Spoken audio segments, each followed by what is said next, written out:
everybody. We'll kick things off. I'll start with that. Mā te whakarongo, mā te kōrero, mā te nākau, mā te wairua, mā te manaki mai, mā te manaki atu, ka puawai, te maramatanga, tihe more. Through listening, through talking, from the heart, from the spirit, through giving and receiving respect, understanding will bloom. This is the essence of life. Welcome along to our council meeting on the 3rd of July, halfway through the year. Special welcome to those in the public forum. Safety and Bob's toilets are just outside the chamber there on your right. Down the if we need to evacuate for any reason, down the stairwell to the assembly point, which is in the car park on Stay Street, and please don't use the lift. Please have our phones on silent, and these proceedings are being recorded for the purpose of live video, both live streaming and downloading, so by remaining in this meeting, you're consenting to being filmed for viewing by the public. We've got a few people missing today. We've got Councillor Graney on Teams. Welcome back, Sarah. Do we have any apologies that aren't already on leave of absence?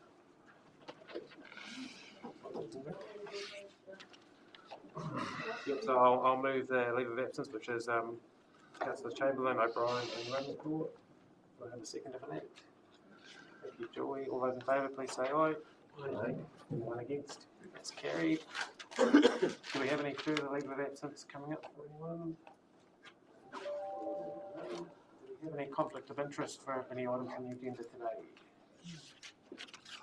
No, I don't believe we've got any extraordinary or urgent items. So we've got two sets of minutes to confirm on page 6 from the 5th of June and page 11 for the 19th of June. So is someone happy to move at those minutes? So thank you, Julie. Can we second that? Thank you, Councillor O'Brien. All those in favour, please say aye. Aye. Anyone against? That is carried. Okay, so we have our public participation, and we've got a few people coming to speak to us today. So I'll invite Jennifer Stevens up to the table. Where you. Thank you. Thank you. So we'll just do 5 minutes and then some questions afterwards. Fantastic. Thank you so much. Good morning, everybody, and thank you so much for the opportunity to be here today. My name is Jennifer. I'm from Kiwi Harvest in Invercargill. I'm not sure how many of you are aware of what we do in Southland, so I just wanted to come here today and sort of present to you about what we're doing in the Southland district and see if there's any opportunity that we can work together. So we're a food rescue charity. We're rescuing food that would have otherwise gone into landfill that's still safe to eat, and do the logistics around bringing it in, sorting it, and then we get it out to agencies who in turn feed those in need. So that could look like food banks, community kitchens, homeless shelters, emergency housing, women's refuges, that sort of range of agencies. We align with agencies that are helping people with a hand up. So we're all about hand up, not hand out. So the agencies that we align with, of which there's 30 in Southland, have all got wraparound services to get people out of food insecurity. So I'm going to click. Here we are. So our mission, there you go. So sorry you've got your back to my presentation here, but redistribute food to those in need, and also that environmental side too, to reduce the negative impacts of food waste on our environment. Since inception in 2021 in Invercargill, we've rescued 626,000 kilos of food that would have otherwise ended up in landfill. So two big problems, food waste. In New Zealand, we produce enough food to feed 40 million people. They reckon about 50 million kilos of food a year goes into landfill, and 60% of that is still deemed safe to eat. That's nationwide, of course. So we're really just the tip of the iceberg, which is why I'm sort of trying to raise awareness of our operations. Obviously, the more funding and more awareness, the more we can do. We're not currently meeting the need out there either.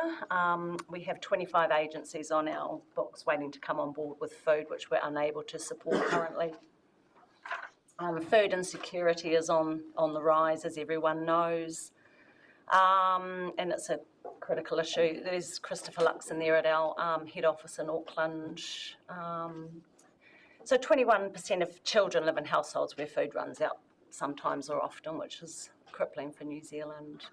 We're also seeing a rise in middle-income working families trying to access food. Families that mum and dad are both working have never had to reach out for food support before. We're seeing them come through our agencies as well.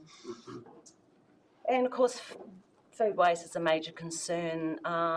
Any food that goes into landfill emits these harmful methane gases, which is devastating for our environment. So we're tackling that side of issue as well in New Zealand. Our community, so we started in 2021 and we're trying to meet the need of the environment. That picture there is at the prison in Invercargill, who grow produce for us, which is just amazing. And we're trying to raise awareness out there to try and get more donors on board in the Southland area. So we're rescuing from 34 food donor organisations around Southland, including Invercargill, Bluff, Winton, Tautau, Mataura, Gore and Lumsden. We've got 30 agencies on our book that we're sending to regularly, and as I mentioned before, we've got 25 on our waiting list which we're unable to support at this time. So the agencies that we do support, we also send a lot of food into students in the alternative educational space and also SIT. Are those zero fees at SIT, which is amazing. The students do struggle to be able to afford food on a regular, so we're sending a lot of food there too. Yeah, so 626,000 kilos of food rescued so far in Invercargill. We're averaging about 21,000 kilos a month in the Southland area. That equates to about 1.4 million meal equivalents based on the 450 gram per meal size.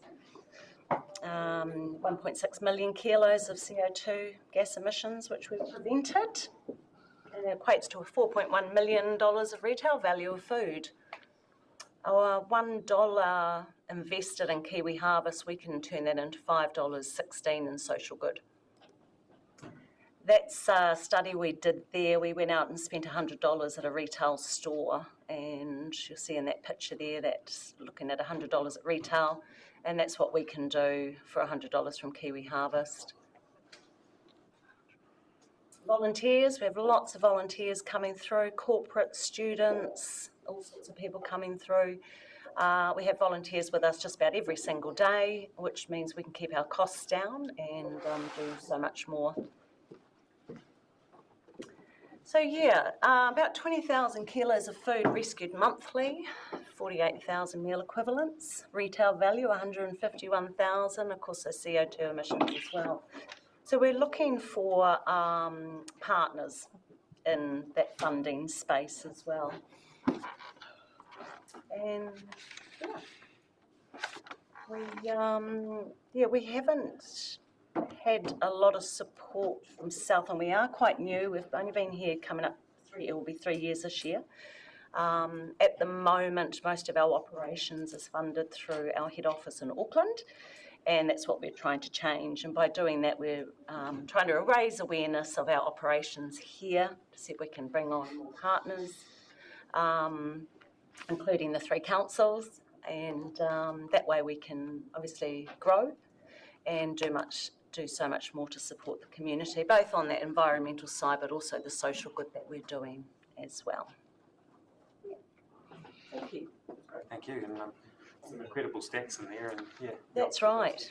That work, so. Yes, yeah, and it's only growing. What's the biggest challenge that you've got at the moment? The biggest challenge really is funding.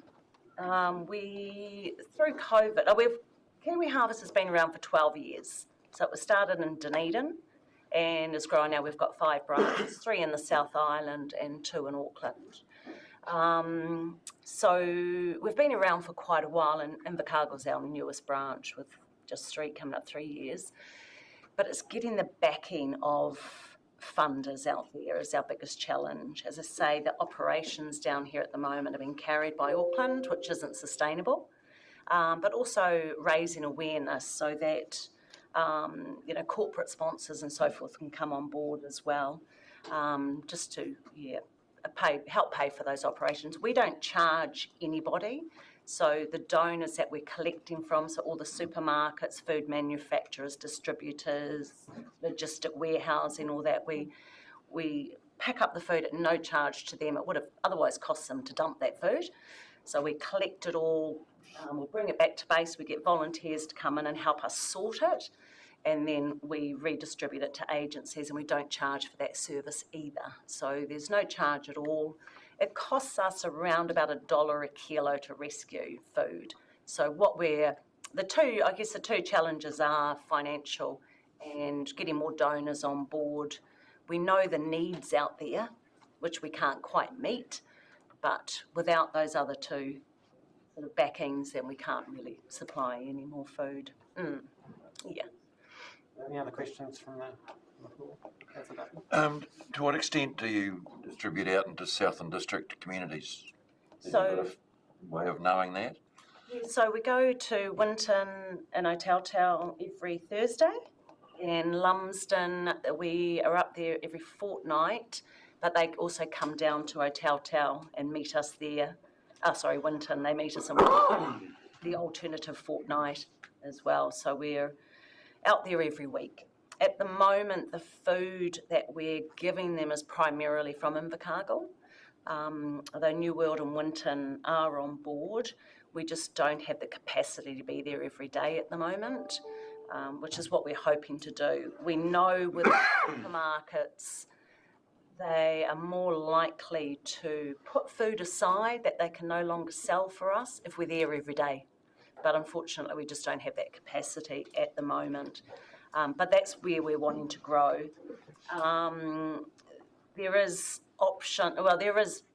With growth, we can expand our area as well. At the moment, the diesel miles, staffing, all that sort of thing, we're restricted to what we can do. Do you have the actual volume and kgs of what's not going to landfill every month? I think that was in your presentation, wasn't it? So that's right, yeah. So in Southland, we're rescuing, on average, 20 to 21,000 kilos a month of food that we've diverted from landfill. Some of it, like the prison, they're grown specifically for us, so that's a little bit different. But everything else is food that's either close to end of life, damages, overruns, and ingredients being missed out or something, which happens quite a bit. And rather than it being dumped, that's the sort of food that we get, yeah. Thank you. So I've got Councillor Fraser, Councillor Wilson, Councillor Mendes. Thank you, and thank you for what you're doing in the community. It looks like a great project, and I've heard stuff as well. Just wondering, with that Winton issue of getting stuff in, whether you've looked at, I know every day there's at least a few people in this room who travel that road, and there could be a volunteer space of collecting and bringing in. Yeah, we would love that. We have spoken to our agencies out there, and we know there is a volunteer group out there that they meet regularly, and we have presented to them about it. Unfortunately, we haven't had anybody do that as yet, because we do that in Gore. Although we're up there every Tuesday, we have what we call a satellite branch. We've set up one of our agencies up there, and they do the collections from Woolworths Gore every day for us. And we already know that the volume increases because they're so used to the fact that we're going to be there. Yeah. So they're happy to put it aside. But if you don't show up and they've gone to that effort, then the volume does go down. So we are... I'll make contact with you after. And that would be amazing. Thank you. I appreciate that. Thank you. Councillor Wilson. Thanks for that. As a previous student at SIT, I think I appreciated reaping the benefits of having some access to some food during those tight times. Yes. Just following up on what Rob just inquired about that tonnage being diverted from landfill. Just a quick calculation based on that 20 tonnes per month. Yes. That based on previous waste minimisation levies would be saving about $1,000 a month. At the previous rate, it's actually gone up per month. Okay. So that funding comes back to councils to spend on community waste initiatives. So my question is, are you aware of the WasteNet community grant applications? Yes, I am. Yep. Yeah. Is there any? Have you had any success in applying for that grant previously? Not as yet. But it's also, I think it's up to 5,000. Understood. I might be wrong. I understood 50,000. I think there's 2 levels to it. So there's up to 5, and then the other side is to partner, which is what we're hoping to do. We've just been successful with the Dunedin City Council in that, and they've given us a non-discretionary fund for the next 3 years on that waste minimisation side. So we are absolutely looking at that, because that's where a lot of our work is. Yep. So we're absolutely looking, and we have applied, but the WasteNet one is sort of below what we need. Right. But the partnership side is what we'll be looking at, which I believe is September this year. I believe it's coming out. We can start applying for that. I don't understand a lot of it myself, but just from other conversations around the composting side that the community's been facing, Yes. I'm aware of the levies, and was just interested whether that was an opportunity for you to look Yes, through. and we'll certainly be following up on that. The WasteNet is sort of just falls under what we need. So rather than sort of sell ourselves short and apply for that, we'll be looking at going for the partnership and waste minimisation later in the year. Yeah. Thanks for that. And ICC have given us some funding. We've had 10,000 from them for the last couple of years. And that's directly through council, not through WasteNet. Okay. That's right. For the Community Wellbeing Fund. Right. Which is a help. At our operations, it costs us $165,000 a year in Invercargill to run at the moment. That's with 1 full-time staff member, and part-time. I cover all our branches, so I sort of look after Invercargill as well. Yeah. You and I met on the same page, so that was the reason for my questioning as well, was to explore that potential on there. So we'll just have to wrap this up soon, but I've got Councillor Menzies and Councillor Greenie. Thank you. Just a quick comment, really. You mentioned meeting with a volunteer group, and Yes. 2 months ago now, the volunteer groups of NGOs services in Winton met as one. Yes. And did you go to that? No, I didn't. There's another one coming up, so it might be that you could link into there where you've got everyone in the one room together. Yes, because we've got the Salvation Army out there that we support in the Winton Community Centre and Otau Food Bank, and we've asked if they could pick up the collections, and they can utilise the food. We need the statistics so we can report back, but unfortunately there wasn't any uptake. Now I know everyone's busy, and volunteers sort of burn out over time as well, but they did say they were going to take it to that meeting. I'm not sure. Yeah, but I'll follow up with that and see what we can do, because it would be great. It would certainly help their community as well. Thank you. Councillor Greenie? Thank you. My question is sort of a little bit similar. I was wondering what other connections you actually had through Southland, and probably another one to think about would be Connected Murahiku, just to get the messaging out there. Might be worth having a chat with Bex Amundsen, just to see how some links could be made there, not necessarily from a funding perspective, because they are looking for funding themselves. That's right. Yeah. That broader connection piece, I think it will be worth touching base with her. Thank you. And we're on the group of the Murahiku Kai Collective as well. So we're working really closely with them, and they've launched their document about food security in Southland at our premises in April. So we're working, trying to build on all those connections. So thank you for that. Well, thank you very much for coming along, and it's been very interesting, and thank you for the good work that you're doing out in the communities as well. Thank you so much. Thank you. And Yeah, Fiona has all my details if you need. I'll get in touch with some of, what I'm thinking about around that waste mobilisation stuff as well. So. Amazing. I appreciate that. Thank you so much. Thank you. Appreciate it. Okay, so next up we've got Nigel Williams and Nikki Fryer from the Ohigh Views Committee.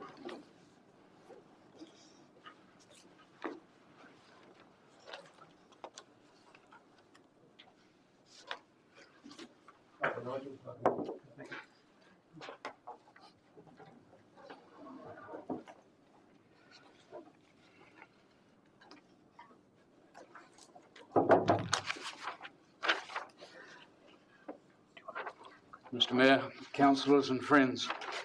My name is Nigel Williams. I am chairman of the Ohigh Views Committee, which formed 10 days ago at the instigation of a meeting of 52 residents and friends of Ohigh.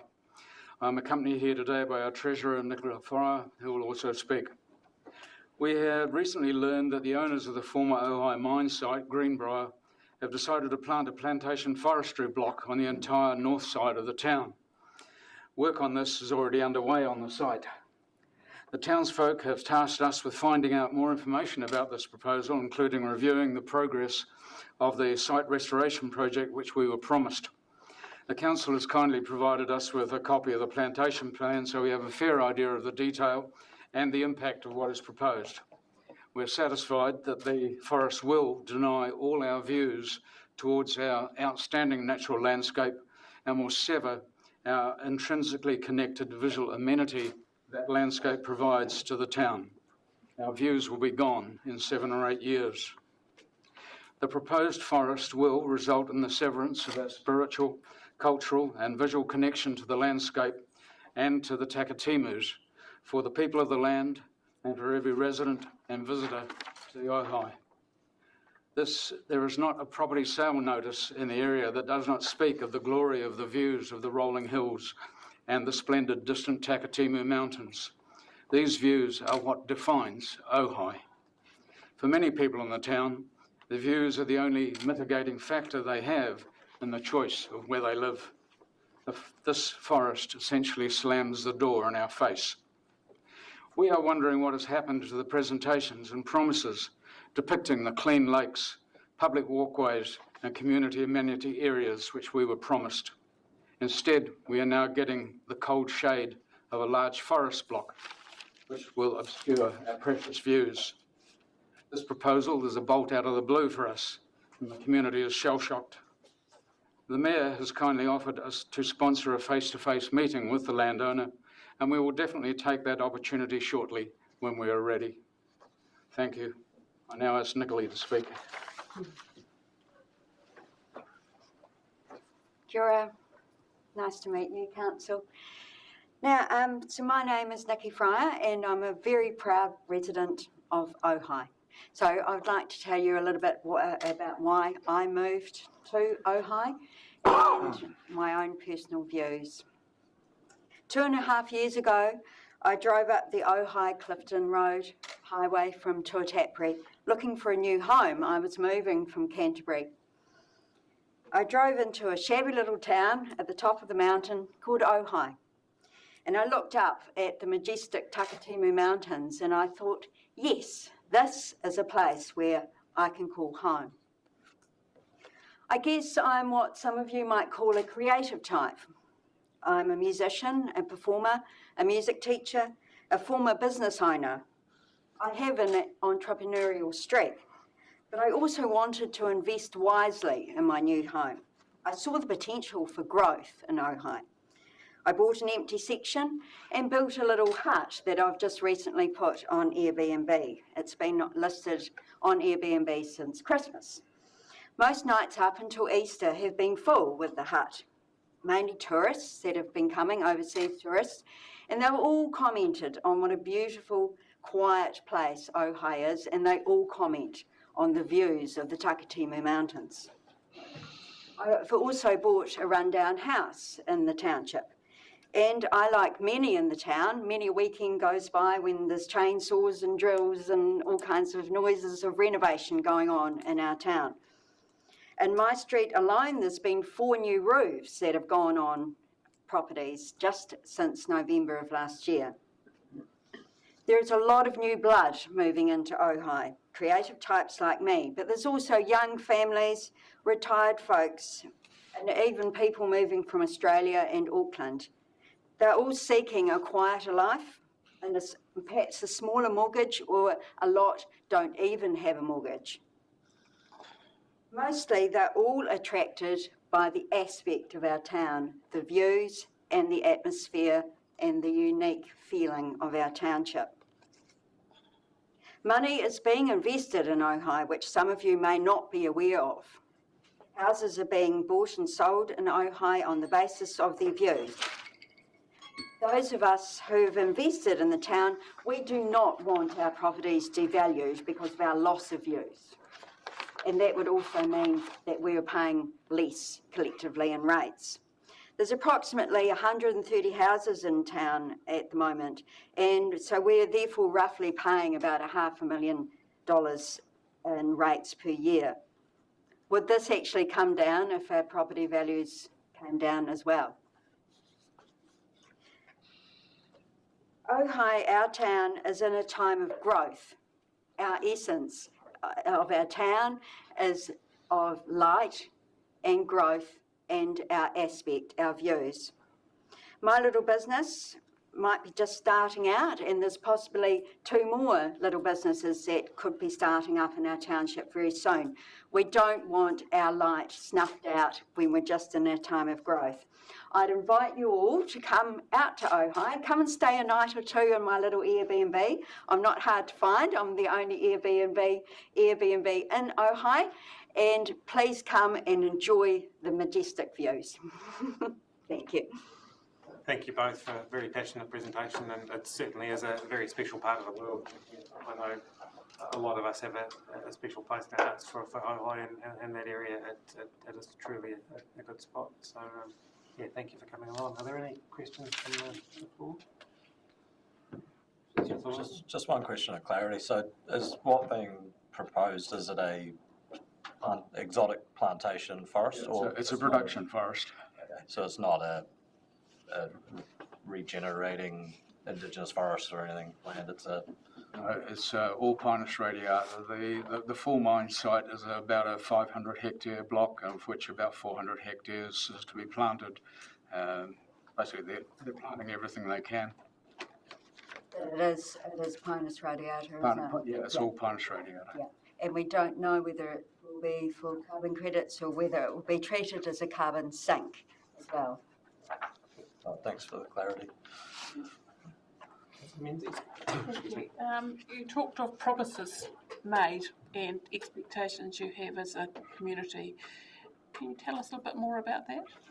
Yes, in about 2017, we haven't managed to quite establish the date, the Solid Energy Management, the same people who are managing the mine today under the new owners, gave a presentation to the community, invited the community to a site visit to be shown around, which presented a plan of beautiful lakes, walkways, public access that was to be set up as a public amenity for the community.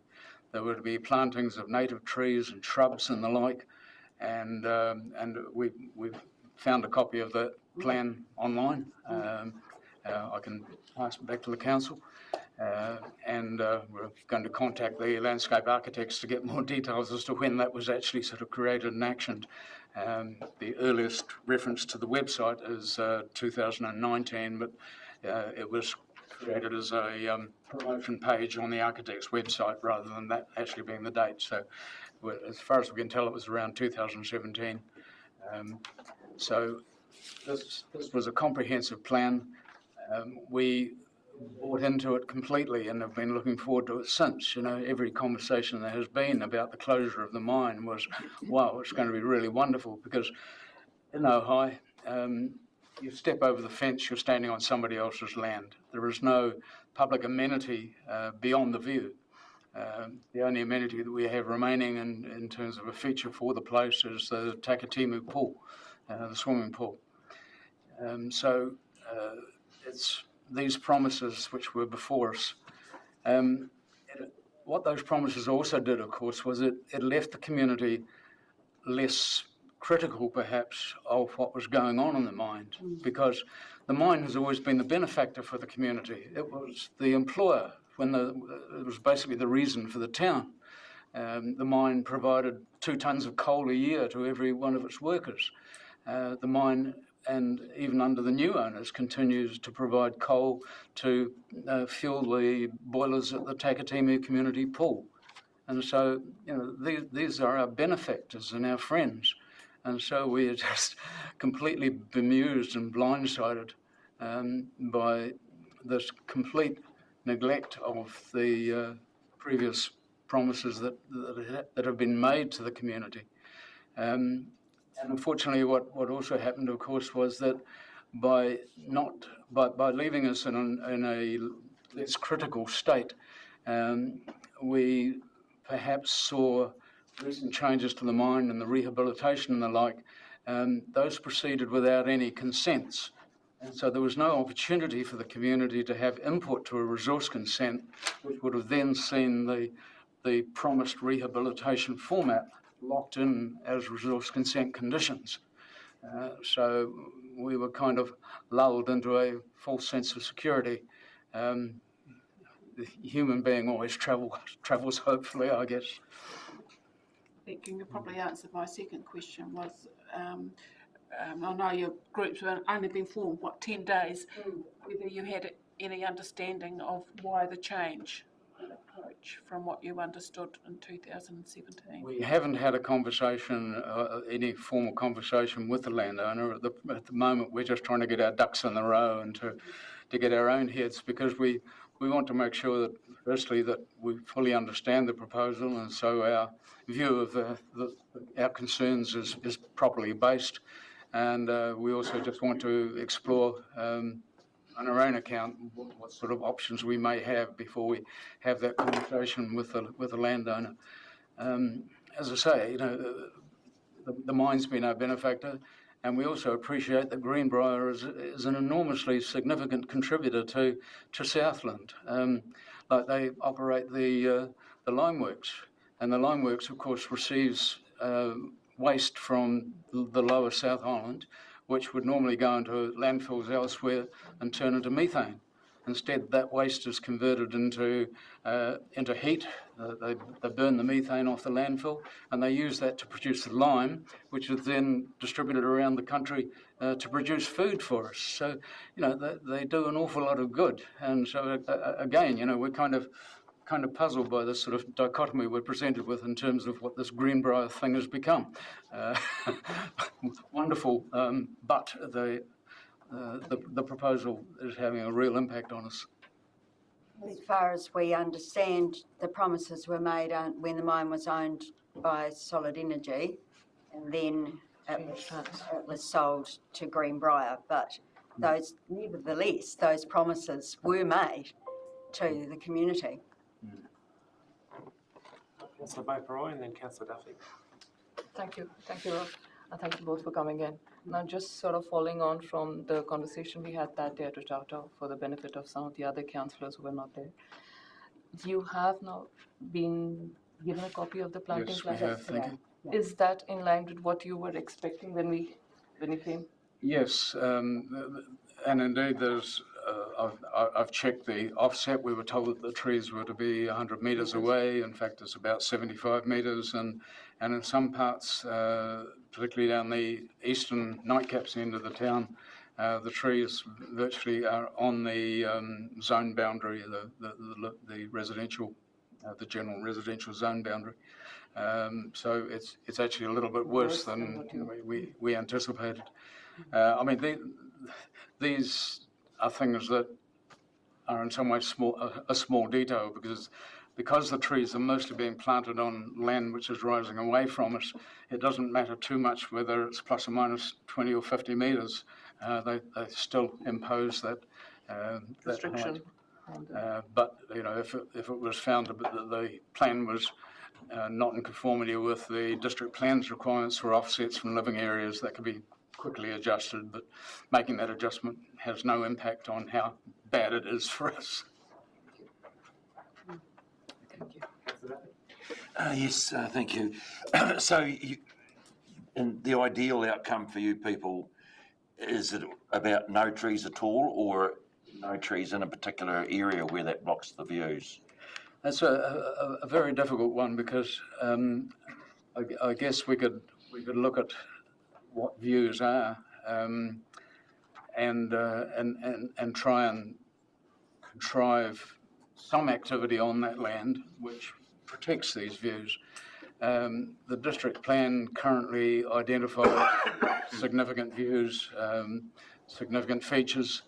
The Ngāi Tahu and the government agreements have identified the Takatimu as being an extremely significant icon. And of course, a view is made up not just of that thing over there, it is made up of the observer, the viewer, the thing that the observer is seeing, and a clear line of sight to that view. Now, a lot of work is going on in identifying significant natural landscapes and critical views around the council, and I understand there are district plan changes in chain to get those into the plan, but all of those seem to be focusing on the thing at the far end, whereas our perspective from Ohigh is that it is the entire journey between me and the thing that I'm looking at, which requires that protection. And so, we want to work through some way of finding protection for those views. You can see the Takatimus from the marae, you can see the Takatimus from all the houses along the main road, Birchwood Road, and many properties in Ohigh have that view. So there are mechanisms that we would like to see in place that would see those views protected.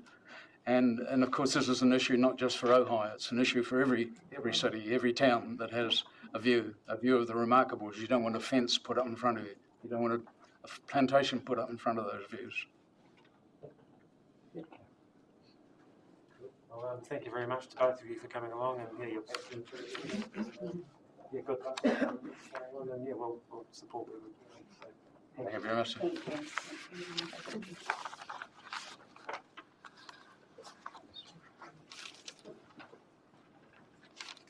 Okay, and our final speaker of public participation is Doug Fraser. Welcome, Doug.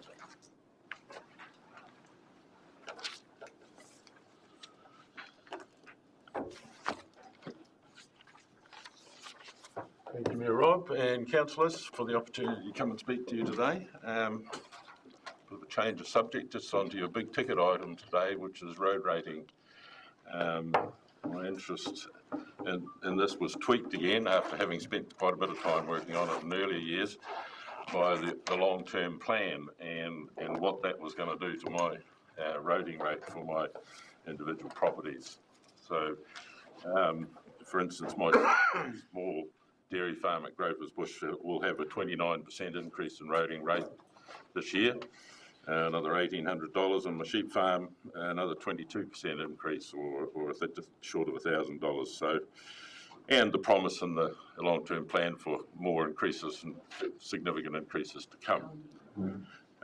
Interesting to note that even though those huge increases in my individual rates, the UAGC for roading is only going up by 12.5%, which I find extraordinarily hard to understand why that's a massive difference. The other thing I was told, which again was quite extraordinary, was that this increase particularly on the farming sector, was due to the increased tonnages of that was coming out of heavy traffic generated by the farming sector. And again, I found that quite extraordinary, in that, since the wool downturn, you've got a move to meat beads and a lot less wool being shifted. We've got a lot less lambs being shifted and ewes being shifted because of the EDS forestry coming into the program. It was interesting, and the other thing I noticed, I went to a Riversdale function on Monday night, and they reported there that over the last 3 years, their tonnage of fertiliser sold nationally had gone from 1.2 million tonnes to 875,000 tonnes. So a significant decrease rather than what's been talked about by your advisors. And this, you know, I contrast that with what's happening with tourism post-COVID, which is increasing quite significantly. I did a wee bit of research on relative roading rates. As I said, my Gropers Bush small dairy farm is going to pay just short of $8,000 this coming year, according to your plan. My Round Hill sheep property, $5,500. And yet a large depot for a trucking firm in a Tautau is going to pay the princely sum of $832. I look at the Luxmore Hotel in Te Anau, $30,000 in roading rates, 78 beds, 2 restaurants, massive number of people coming to service that facility, and of course the tourists that use it. I look at my Super Value supermarket in Riverton, massive generation of traffic, a princely sum of $1,433. And of course, the average residential property worth $450,000 in the province, only $299. So it's a bit of a worry. So I went back and looked at some work that was done over the last 20 years by the SDC, and probably the only people that would probably remember what was going on there were Councillor Duffy and Cameron. Cameron was working for Alliance at that stage, so and did some work for the Morrison Lowe report. So what I'm going to do today is leave you a report that was done and commissioned by Federated Farmers back in 2009, and that was subsequent to 3 reports being commissioned by this organisation, SDC. There was the PwC, PricewaterhouseCoopers, Montgomery Watson report that looked on how you would target your road rating.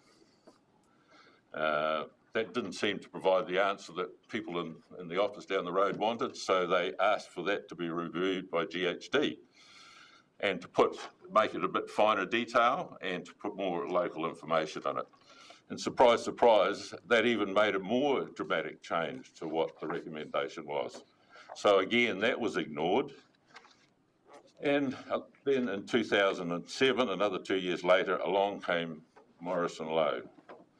There was no formal report there, and we had quite a bit of dealings with Morrison Lowe at the time, and we're still waiting to see the methodology and data around their recommendations.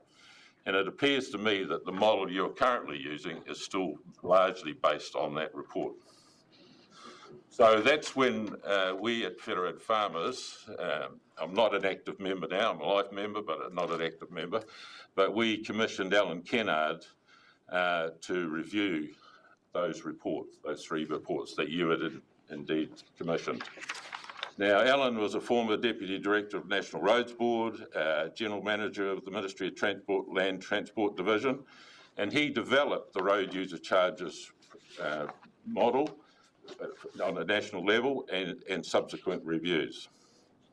His comment was the road user charges funded pavement damage, and the local share funds access and benefit, and that road use is the best proxy for benefit of road use related expenditure. And that's what Pricewaterhouse, Montgomery Watson and GHD all reported. Now, the current system that you're using actually directly subsidises from farmers and foresters to the industrial and commercial sector. They're getting a free ride in large terms. So I'll leave you some reports here, and there's a summary page at the front. There's the full Kennard report, and it also has an appendix of Alan's CV. And I would encourage you to read the report and have a look at Alan's CV and to reassure you that he is very qualified to make the comments. So it's just some of the high-level conclusions. GHD uses a well-researched road use estimate for both heavy and light vehicles. Morrison Low does not really take account of road use at all. E.g., tourism derives significant benefit from the road network, but is not currently included. The road use cost allocation part of the model is copied from the central government methodology used to calculate road user charges and petrol excise duty. And then I add to that GHD was asked to look at a local, finer detail using local information. So that's what they did.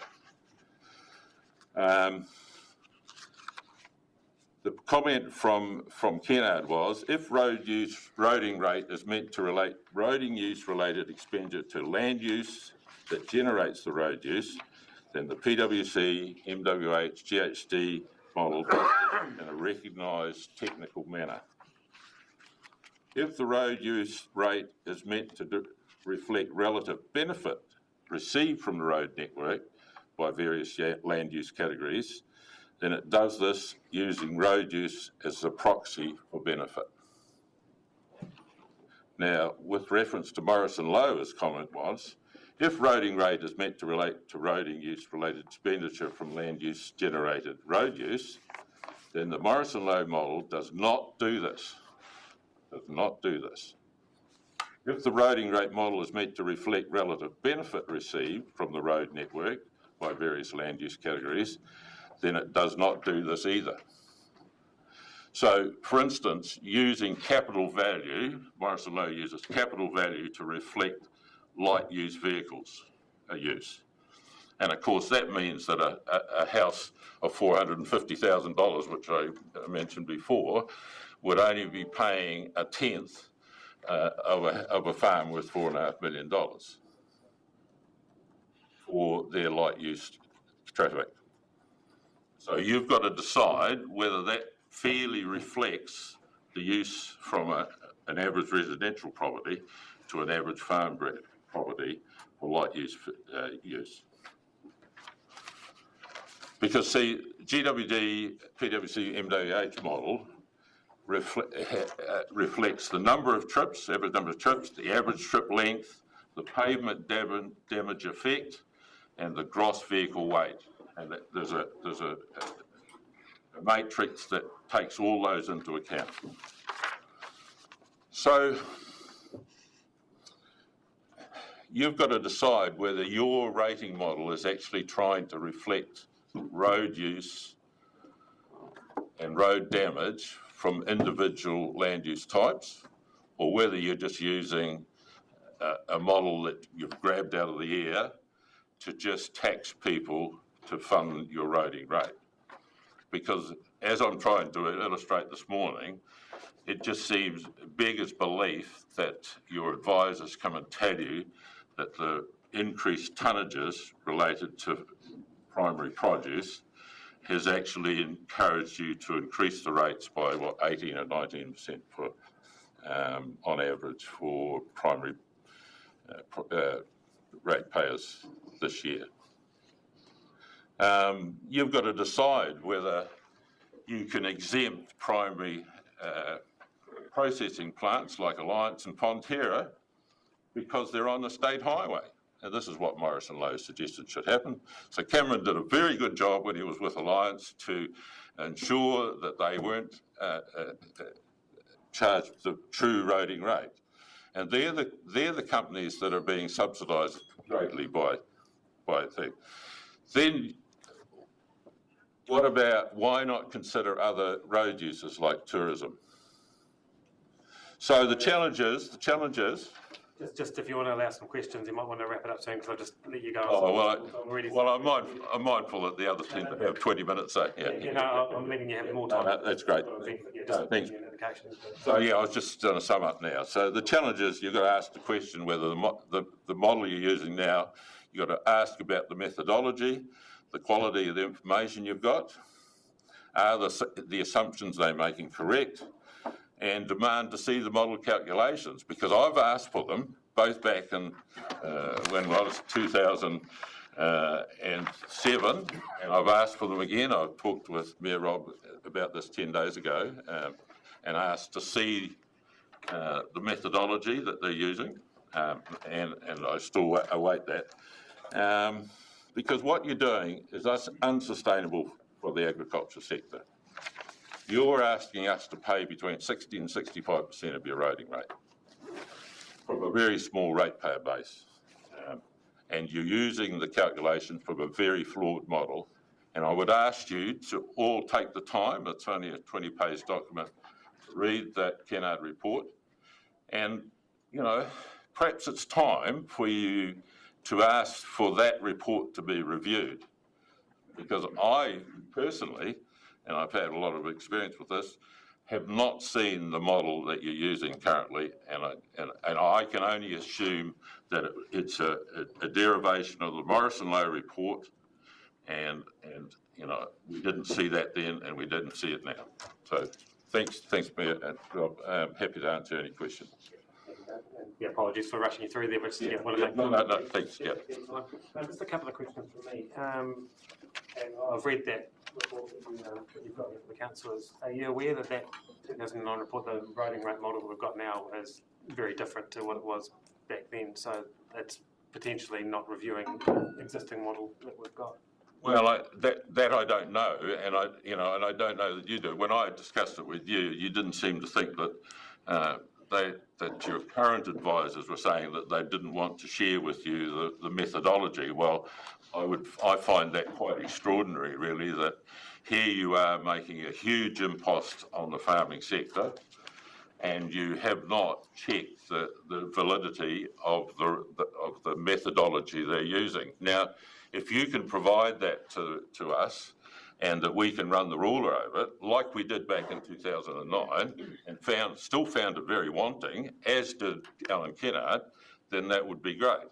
But because it's a real concern that, you know, you're clearly signalling that there's a lot of work to be done on roading and bridging out there, and I can just see us paying more and more and more, and an exponential increase on the farming sector. And as I say, it's not sustainable. Just a couple more questions from me, then I'll open to the floor. Are you also aware that there's been a 27% increase in our roading costs over the last 3 years? So and that's why I'm concerned. Yeah, so that's why I'm concerned, because my dairy farm is paying 29% increase this year on already a large base relative to other people in the community. Yeah, just what I'm referring to is that you were saying it's the tonnage that's increased, but it's the cost of the actual roads for us to do that work that's increased. But all I'm suggesting is if you get your model right, then that cost will be spread more equitably across the community based on road use and benefit.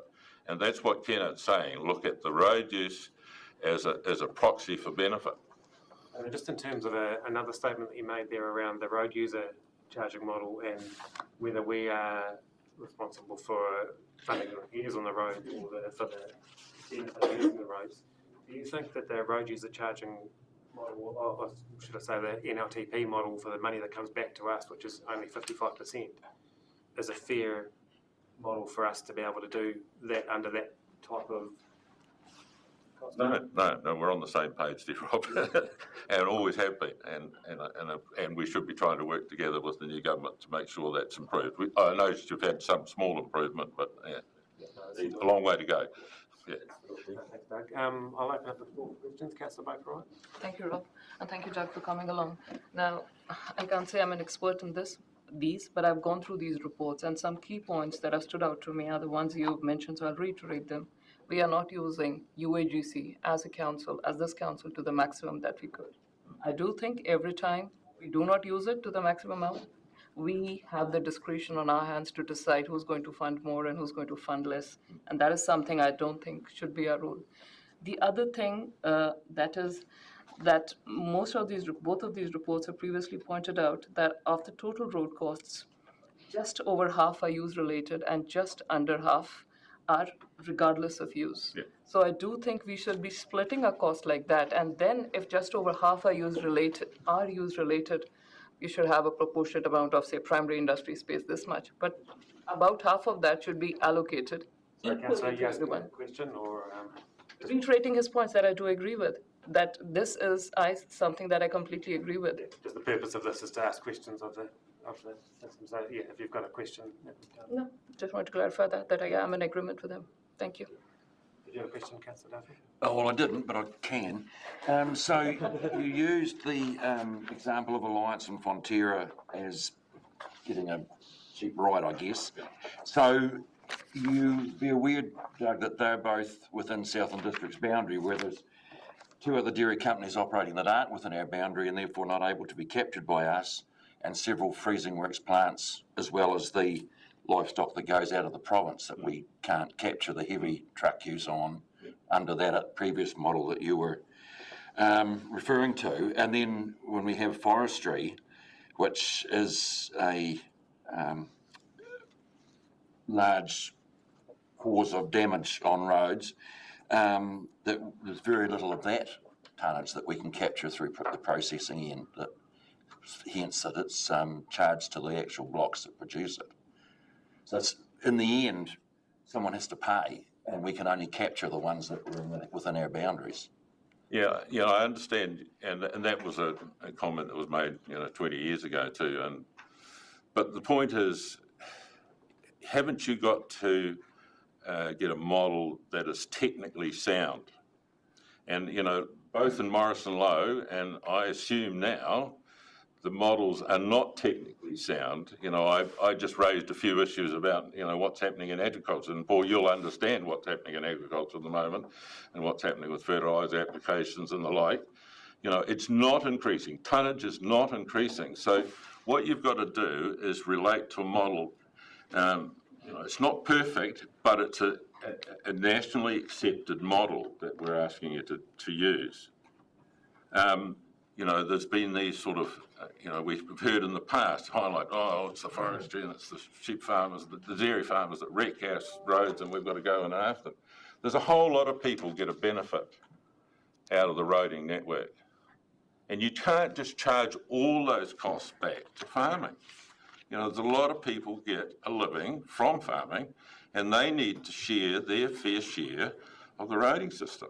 And I made the example of D.D. King's, $832, but, the Alliance Freezing Works only pays $93,000. Now, you think about the traffic that's generated going to the Alliance Freezing Company.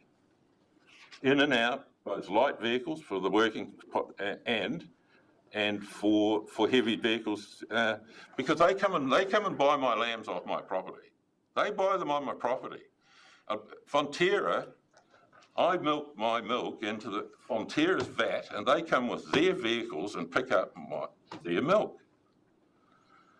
Now they only pay Fonterra and Edendale only pay $278,000. Well, that's only the equivalent of what would it be? 27, 28 farms. And you understand? Dairy farms. I mean, to say this is completely out of kilter. And of course, open country, you understand, and Matara Valley Milk pay nothing. Yep. Well, thank you. It's gone and doubled the public participation time. So I've kept it fair across all three. So we'll have to wrap it up there. Thanks, Doug. I appreciate you coming along, and thank you.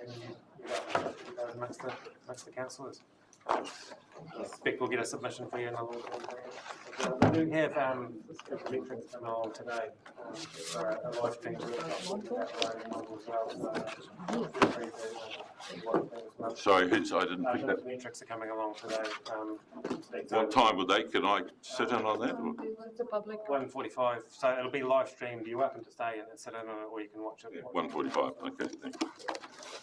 Thank you. Can I leave these here for the sure. councils? Yeah.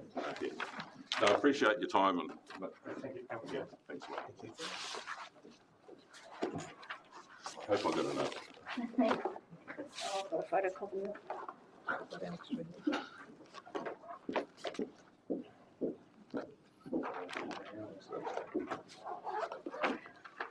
Do we want to have a cup of tea now, or do we want to just carry on going?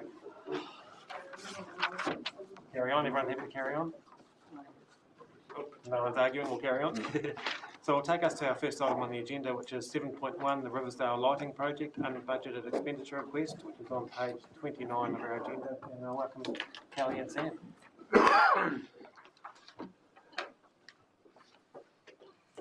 Morena, Your Worship and Councillors. So I'm here today asking you to approve a recommendation from the Ardlossa Community Board for unbudgeted expenditure of up to $25,000, which will allow them to carry out a lighting improvement project around the Riversdale Community Centre. At the time of preparing the report for the board, one quote had been received and our project delivery team are in the process of gathering another 2 quotes. This project came about as part of the board's LTP discussions, which is why I'm here today to seek approval for unbudgeted expenditure. It was too late to make it into the LTP. The board is fully supportive of this project and would like to see it proceed as soon as possible. There's $8,320 in funding in the Ardlossa Community Board Reserve, and the balance will be funded by any operational underspends from this year and the balance by a loan. I'm happy to answer any questions. Thanks, Kelly. Just a quick question from me first. Is there any residual funds left in the ward reserve for that area, or is that all been cleaned up? That's the Mararoa Waimea Ward, so we did spend some on flag tracks, and I think the balance went to Fieldland Trails Trust. So there's nothing left. Any further questions from the floor? Councillor Keys. Thank you, Worship. Just wondering, can you make sure, please, or wondering if they are considering the dark sky element to this lighting? They look like they're going to light up a whole lot of spaces, but considering that, it would be advantageous to the area to not have surplus light around, so that those are protected, would be good at this stage. The actual reason for the project is a security one. It's very, very dark around the community centre. There's a freedom camping area around the back, and there's public toilets there as well. So it's to try and improve the lighting just in that vicinity. Yes, but you do need to consider the ambient light, the rest of it. Yeah. Pass that on. Awesome.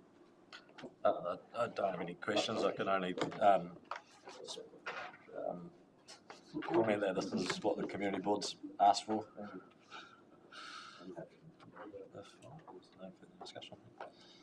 Yeah, if there's no further discussion, I'll ask for a second first, sorry. Councillor Fraser. No further discussion on it? I'll put the motion. All those in favour, please say aye. Aye. Anyone against? That's carried. Thanks, Gary. Thanks, Sam. Thanks, Gary. 7.2 on the agenda is local water done well. Keep that name for. On page 35 of the agenda. That is on 36.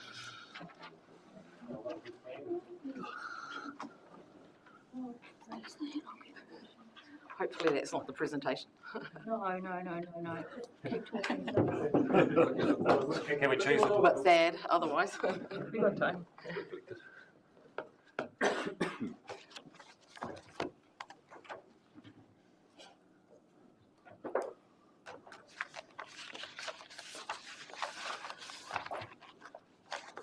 So I just wanted to today to take the time to work through the bill that's recently come out. So I will just look through that and then come back to the paper if that's okay with you.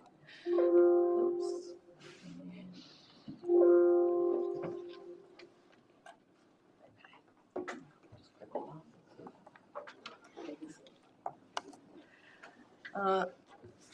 So in terms of the bill that recently came out, Local Government Water Services Preliminary Arrangements Bill, quite a long title, but it's had its second bill has come through, which was introduced on the 30th of May, and it's expected to be passed by August 2024. The purpose of the bill really is to deliver better financially sustainable and affordable water services while retaining local control of water assets.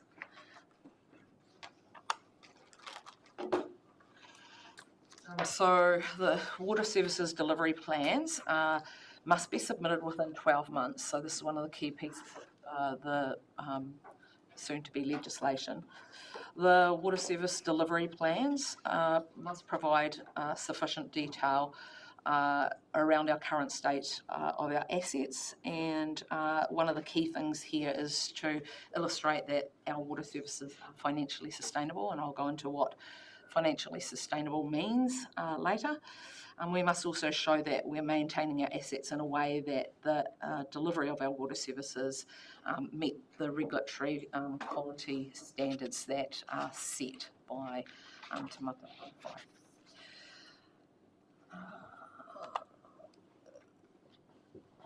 Sorry, again, I've got the acronym up there, WSDP, Water Service Delivery Plans. You'll get to know that over the next 12 months very well, because that's what we need to deliver within the 12-month period. So I've got a bit of detail here that I'll just briefly touch on a few of them, but the next two slides essentially have what we need to do over the next 12 months to get that plan put together and what must be included in there.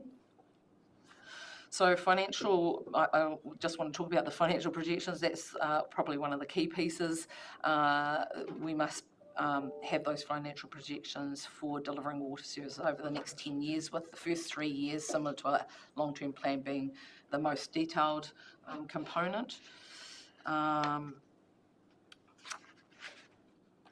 The other one on this page that I'd like to bring your attention to is it's anticipated that the proposed model or arrangements for delivering water services need to be also described. So that could be through a Water Services Council controlled organisation, it could be status quo, it could be in that CCO, it could be a collaboration between councils, obviously. So just making sure that you're aware of that. And also the last bullet point there, a proposal does need to ensure that it's financially sustainable by 30 June 2028. So it does give a little bit of time, because obviously to set up those CCOs, if a council is going into one of those, that would need to be set up by that deadline. So what is financially sustainable? What does that actually mean? So the information that we've been able to read out says the revenue applied to the authority's delivery of water services is sufficient to ensure its long-term investment in delivering water services, and that the authority is financially able to meet the associated regulatory standards and requirements. It doesn't actually pull out, or it doesn't define at the moment, it probably will when the legislation eventually comes through in August, doesn't define what the regulatory standards are, but we can assume that it is going to be all the obligations under the Water Services Act, the Resource Management Act, and performance standards for stormwater and wastewater that are issued by Te Mata Whawhai as well. The discussions that we had down in Wellington recently, I guess, do illustrate that we are likely to see some, they're wanting to standardise and streamline those, so there's probably going to be some changes as well around those standards. So trying to ensure we've got consistency, but we'll see if there are any other changes that come over the next few while as well. They're hoping to give us things to innovate in that space to make it a bit easier for councils, but we'll see whether that is the outcome. So the potential to collaborate, what you'll see here is that the bill does enables 2 or more territorial authorities to enter into an arrangement to submit a joint plan. And so if we want to do that, we need to get onto that quickly and be talking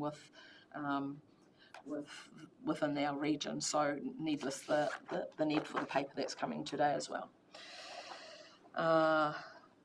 The joint water service delivery plan needs to include the likely form of the joint arrangement. So it doesn't need to be set by August next year, but it does need to be clearly described. So we don't actually have to set up the water services. That wouldn't have to be until, 28. But it definitely needs to be clearly illustrated as to what that will look like and who else is incorporated in, or would be incorporated into that structure. Yep. So the other point there is that it doesn't need to include stormwater, but it could include stormwater, or it could include stormwater from, say, you've got 3 or 4 different councils coming together. One council could say, well, I want to put my stormwater in and all these parts of my, and so it's, there's going to be lots of conversations, no doubt, over the next wee while. Decision-making process for establishing the water services CCOs. They've obviously, in the legislation they're proposing to, or the bill they're proposing to, bring in different ways of doing the consultation. So usually council must, under section 56 of the Local Government Act, consult before they can establish a new CCO. The consultation must be in accordance with the requirements of section 82, which affords councils discretion to consider what level of consultation is appropriate in the circumstances. In this, with the under the bill, the council will have the flexibility to use any or all of the alternative consultation requirements, which I'll talk about on the next slide, contained in the bill, instead of the existing process under the Local Government Act. But if we don't use the alternatives, then we do need to use the Local Government Act. So you've got the option, I guess, is the point there. So what does that look like? Under the alternative arrangements, council may, I think it's important to note that, identify 2 of the delivery water services. So status quo would need to be 1. That's what's proposed, and the proposed new arrangement. That's versus what would normally happen. We would identify all reasonably practicable options under the section 77 of the Local Government Act. So that this allows us just to put 2 options out there versus 5 or 6 options that might be viable. Consultation only once, and here, so they are recognising that we've got our long-term plan processes going on. So they're saying, you only need to go through that consultation once when you're trying to put it into your amendment for your long-term plan. If you've gone through that consultation, they recognise that that consultation period has happened. So they've just made some pieces to allow for that, and you'll see that's in several places, depending on whether you've got to go in with a joint water services CCO.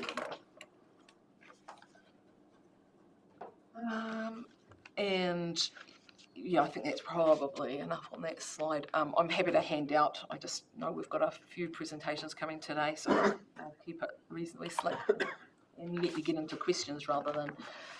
but finally, so under section 17A, review components under the Local Government Act would normally have to do those.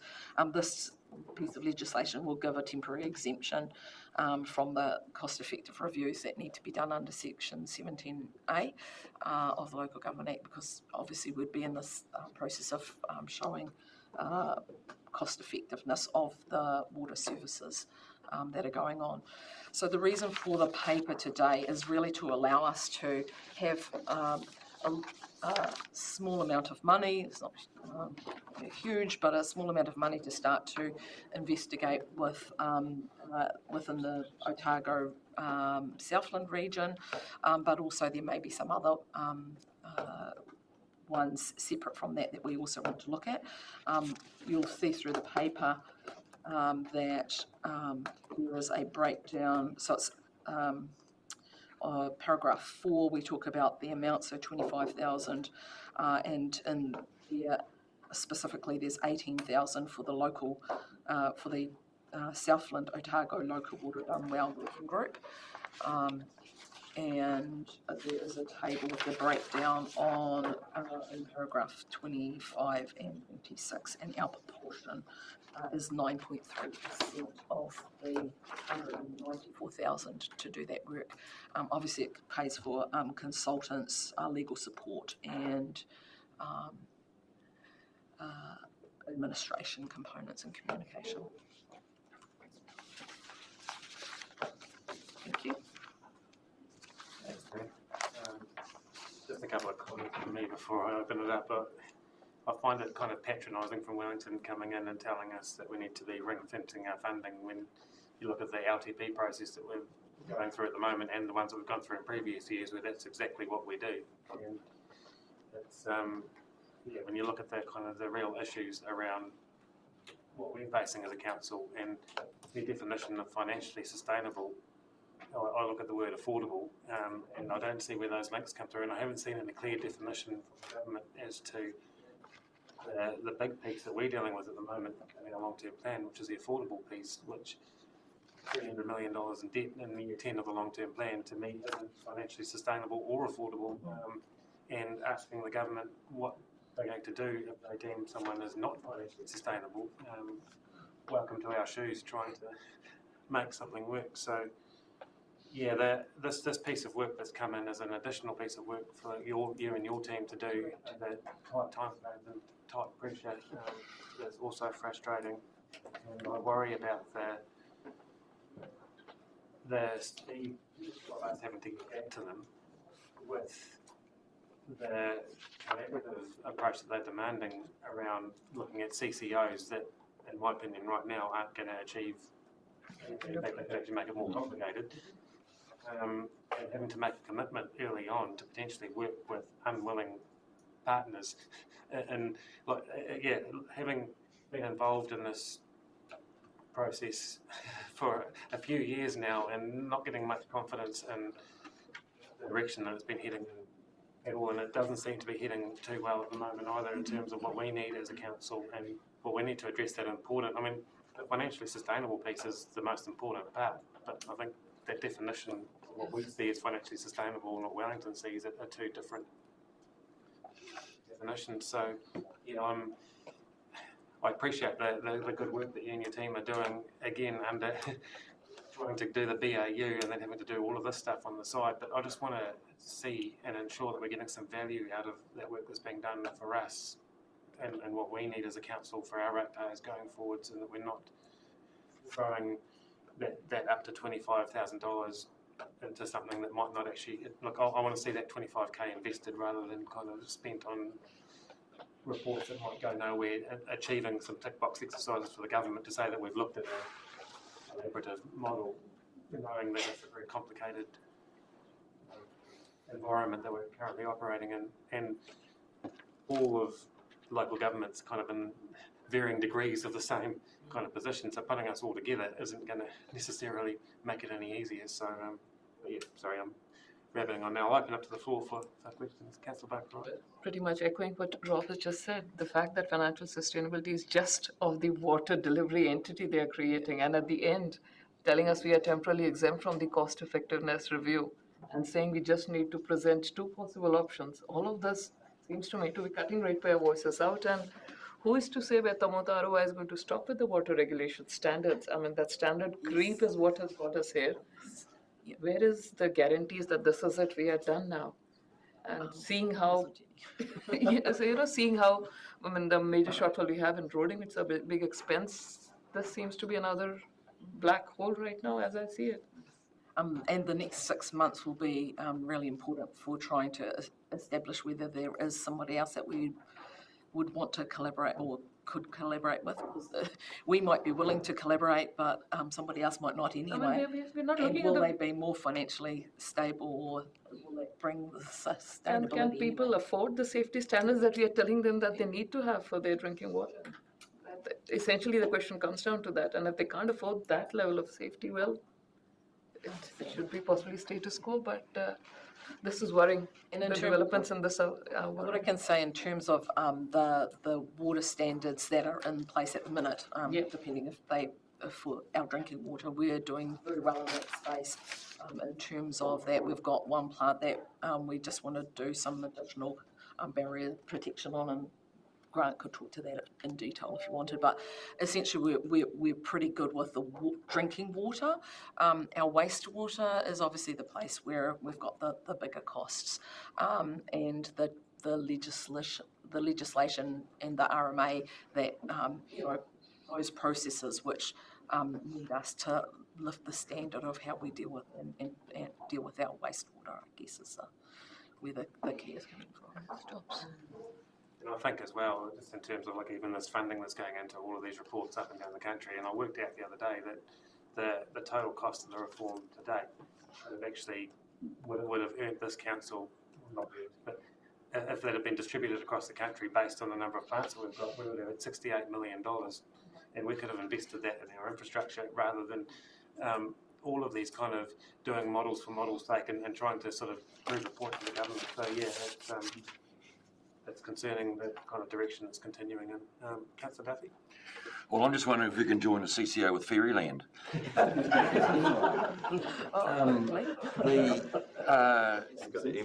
Talk of the report, so we did, our Southland Otago Council's commissioned that Morrison Low report, which found that it wasn't even viable for Otago and Southland councils to join together. So I'm scared that he was going to do another report. And I want to, are we able to use that report that's been done as a basis for that to put that information in front of the government? Of course we could use that. By being part, I guess the question is, and up to yourselves to make that decision, the question is, do you want because legislation will be changing, we've got an internal team that can do that work and investigate that stuff as well, but that is on top of everything else. So there is some additional resource we'd probably need to bring in to replicate some of that work. So it's a question about whether or not there's value in the additional work. But I'm happy for the Morrison Low report still exists. It's not like it has just lost. No, but it's whether it's got any credence forward. Further up. And for sure it will have some, but we'd probably still need to do our own, particularly if we were staying on our own. We might do some additional work. That wouldn't be funded by that collaborative group anyway. We'd have to do it on our own in any case. One of the challenges as well around that is if one of the bigger parties in this collaborative group opts out, which they can do at any stage, it can be done in a council meeting, what does that do to the... Because that pool of funding is done on a shared, so if you lose a bigger partner, then we have to then start contributing more towards it. It changes the whole model, so then that model that we've done all the work on suddenly becomes useless and then you start again. So it's challenging. But yeah, I agree with Councillor Duffy's points. That's the case. Thank you, Worship. In reading this, I'm wondering how much more information, do we have all the information that we need to actually create or to say what we need to do for the next 30 years? To me, this sounds like our asset management plan. And so surely every council already has that. Well, we do. We do. Like if you, all the councils should be being held to the same standard, because basically it feels to me like we've got our ducks in a row to know what we need to spend and can ultimately say we can't afford it. That, like other councils should be required to get themselves into the same position before they're required to come to the bargaining table. Because it almost seems to me like we'll end up funding their shortfall in information to present this stuff. It's sort of like, I worry that, like say, Mayor, that the money that we're spending writing yet another report would far rather be better spent actually in making improvements somewhere. So I don't know what power we've got. So I don't want to play with the toys until you've cleaned your act up. But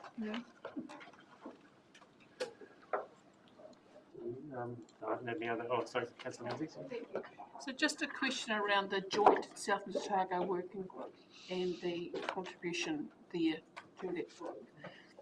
Do we know if all the other councils have been in a position to either say yay or nay to that at this stage? Not 100%. However, I believe some people have, some councils have got that from their delegations, so they are okay with funding. That's what I've been. So to date, all these councils identified in this report are agreeing. I believe so, but I couldn't be 100% sure.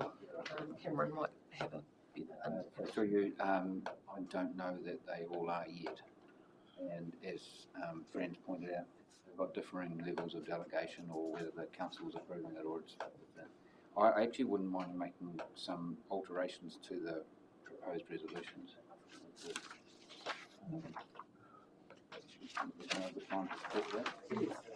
Okay, so relate to what I'm. I sent an email to somebody the other day referring to LWDW, and they were relatively new to the situation and they didn't know what it meant, so they looked it up. And so they came back to me and asked me why I was interested in living well, dying well. And it did sort of raise that thing that we're into yet another series of code words and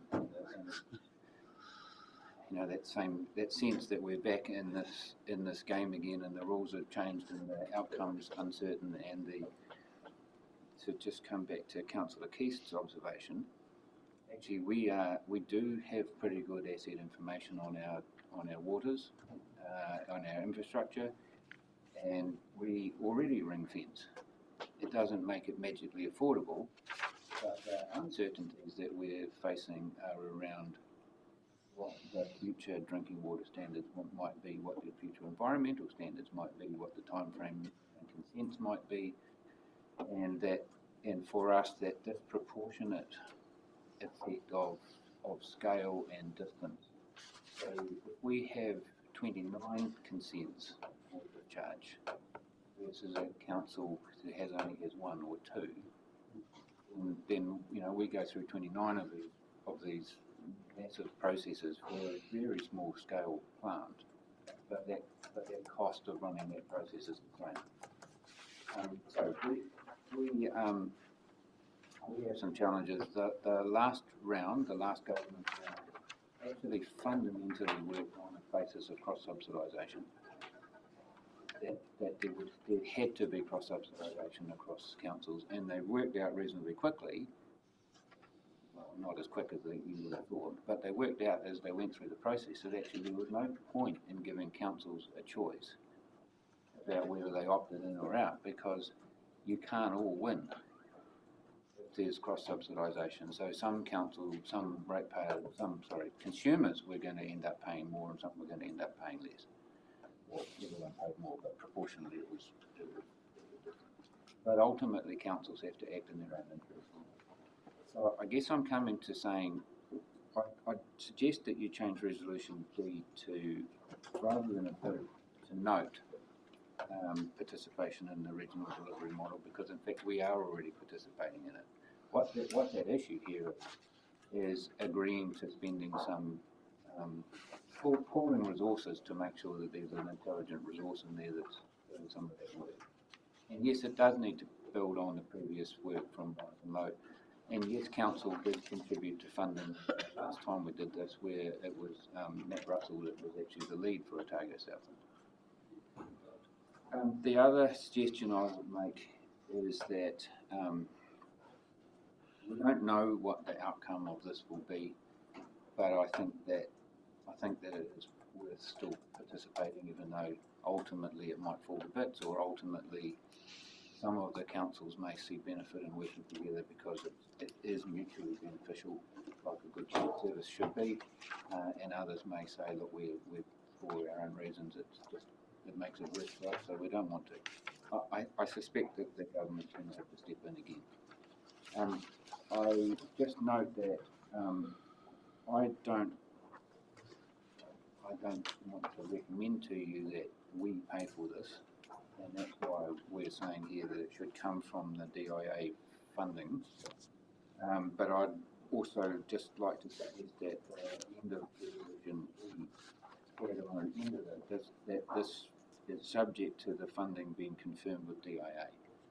So we have a funding agreement, but it isn't actually finalised yet, and I'd really like to make sure that this money comes from the repurposed transition funding that DIA gave under the last scenario, which we still have some of.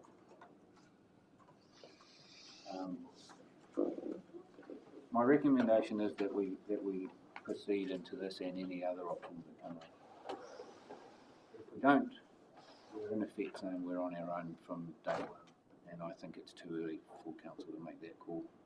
I also think it's too early to get, other than recognising that we have this deadline about providing the, whatever it's called, I don't want to go another acronym, but by 20, whatever it is, by August next year or whatever. But I think it's too soon to get too concerned about what the iteration of the bill and where that all shifts to will play out. The reason I say that is that over the last 6 or 8 months, there was an incredible focus on CCO was the answer to everything, and yet when the bill comes out, it says actually you don't have to do a CCO because actually they recognise it doesn't include everybody. When we went and met with DIA, I think they heard us, and we certainly got that sense that their thinking was moving along as well, and that other arrangements might be possible. So my recommendation to you is you do it, but it's I guess we go in with our eyes open. Maybe just a further question in relation to the regional delivery.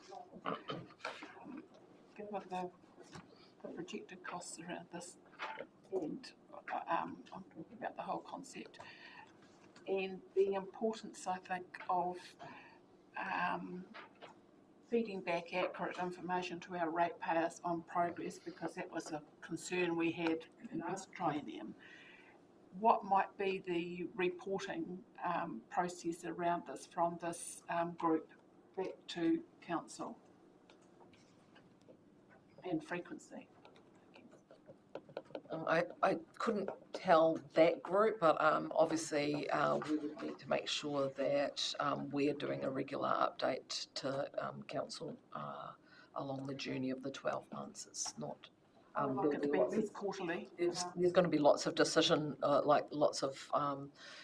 around, the options and that need to be discussed as well. So some of those might be appropriate for workshops, and some of them will be at council meetings. So. But at least quarterly, I would have thought.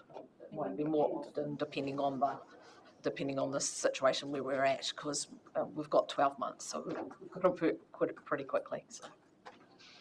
Make that a condition of our involvement. That's a very valid answer. I've actually come up with a new acronym for this today. NCDW, National Consultants Doing Well. It's still, I'm still really uncomfortable with this whole process. And I agree with the Chief Executive that we kind of need to stay in the room with our other councils at this stage to do it. But on the kind of proviso that we're actually directing that work into something tangible, not just reinventing stuff. I mean, we all know around this table and even in our communities that the core issue that we've got is the affordability. We know what our infrastructure is like. We know that hopping to bed with a neighbouring council isn't going to suddenly fix it. But it's, if we can actually use that to focus on the core issues that need to be solved across all of the councils and join up our combined resources to do that, I think that would be beneficial. But I worry about more consultants and more reports and not much action. Councillor Byers. Oh, thanks, Your Worship. Yeah, just I agree with the sentiment that the way that we do the water now is completely unaffordable. I'm wondering if this funds could go towards looking at some of the technology that's evolving that would make it a lot more affordable, like some of the treatment of black water, for example. I think there's work being done around the world that could help us in that affordability space. So maybe this could go towards that. And I think that's one of the advantages of having that collaborative approach where we're not looking at our own.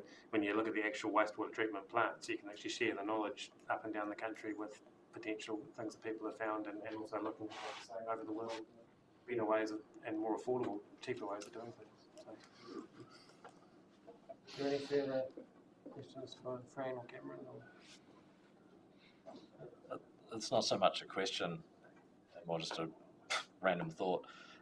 But if we took the word water out of this and just replace it with infrastructure or roads, or the conversation, other than the legislative requirement to do this through this bill, is essentially the same issue for the region as far as cross-subsidising the infrastructure, as far as the economies of scale of it. And it just leaves me wondering what the opportunity of a regional delivery model across wider critical infrastructure for the region could look like with this collaboration. And just see this as potentially the catalyst for wider conversation, considering that the government's preference for regional deals is what having a good regional plan, regional infrastructural plan, and being able to actually approach central government for a deal, infrastructural, to reach that delivery seems to be what the future requires. We need to work on water now, as we have been having to stop and start working on water for the last period of time. But the same conversation, even that we just had this morning around how do you continue with roading infrastructure and the issues of that, the nuances of the district compared to some of the shortfalls in funding from outside the district. This whole report speaks to a way forward with collaboration, but even though it's not part of the water services bill in effect now, you could put a lot wider infrastructure into the same thought process and hope that the lessons out of this will, possibly go down that avenue as well. Very valid statement, and also, and it's part of the challenge as well when you look at our sort of neighbouring councils, and what the CEO referred to before with Invercargill only having one or two wastewater plants, and if they go knock on their door and say, hey, do you want to come and join us? We've got 18. They'll go, well, it's hard enough with one. Well, the other consideration is the regulatory side of it, is also the environmental side that got mentioned, and that's when regional land and water plans are so linked to then the infrastructural plans and regulations. So having that orchestrated regionally, cohesively, and it is scary to think that a CCO model of individual councils collaborating has the risk of then, in a vote, dismantling that agreement, which means that a more robust regional governance approach would future-proof where we go from here. So I can't help but point that out. I guess one of the idiosyncrasies in it is, if you look at like Winton's wastewater at the moment going into the Ohigh River, which then becomes Invercargill City Council's drinking water source. So they're inextricably linked, whether we like it or not. Councillor Duffy? I'm just going to make a comment following on from what Matt said, and I don't disagree with him, but we need to always remember that these eye-watering costs we're talking about here are only apply to the 8,000 odd people we've got, or ratepayers we've got, that are connected to these services. Yeah. 9,000 to water and 10,000 to wastewater. Yeah. That's all. A lot of whom are on fixed incomes and Two of them, often they're the same. fisheries and all the rest of it. 9,000 too. 9,000 on water and 10,000 on wastewater. Is that what it is? It is, yeah. Just make a comment, and Councillor Wilson's raised an excellent point about, if you like, scale and maybe changing the area in which combined regional governance might be able to look after operations. In theory, they're excellent. In practice, there are some challenges. And I think a number of people would question whether the Otago Southland Combined Land Transport Group has in fact benefited Southland and certainly Southland District. because when you expand that area of interest, you sometimes end up with the decision-making process saying, well, actually, we've got a, we've now got a greater need, and the money suddenly goes to Queenstown, and the comparative size of our population means that there might be potentially disadvantage. So, in principle, great. In practice, a number of these arrangements really struggle in the end because of that allocation of priority, and there still won't be enough money. Well, I guess that's where the review into the future for local government, and those findings are important, because in order to get a wider scope, you have to ensure that the localism in decision making is robust in the first place before you can widen out. Which also ties into not necessarily the review for the future of local government, it's also the review of the funding of local government, which is the key one, because no matter what we do, and it's been proven by Morris and Lowe and Otago, Southland, we're all equally in the same boat. I mean, Queenstown, they've got all that growth and they've got huge expenditure coming up. So you look at all of us, the combined problem is affordability, and that comes back to funding, which comes back to the need to have a look at how we are actually Councillor Geeks. I can come back again. The affordability portion of it is that a lot of our wastewater plants and water plants were actually, when they were built, they were largely subsidised from government, so we couldn't afford them then. So replacing them or bringing them up to scratch makes it equally difficult. So we've got our recommendations on page 36, and the Chief Executive has amended, which hopefully are up behind me. And I'm suggesting that we add in an F that, to Councillor Menzies' point, that we have at least quarterly updates from the group to council. And I'm not sure if Councillor Duffy's recommendation to have a CCO with Fairyland becomes a recommendation. So I've got to support that based on some of the discussions. Do we have someone in a position to move those recommendations? Right, seconded by Councillor Keast. Is there any further discussion?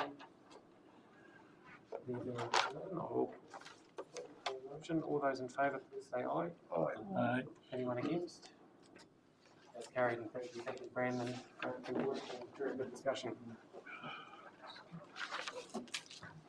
Okay. Might just have a quick 10-minute break.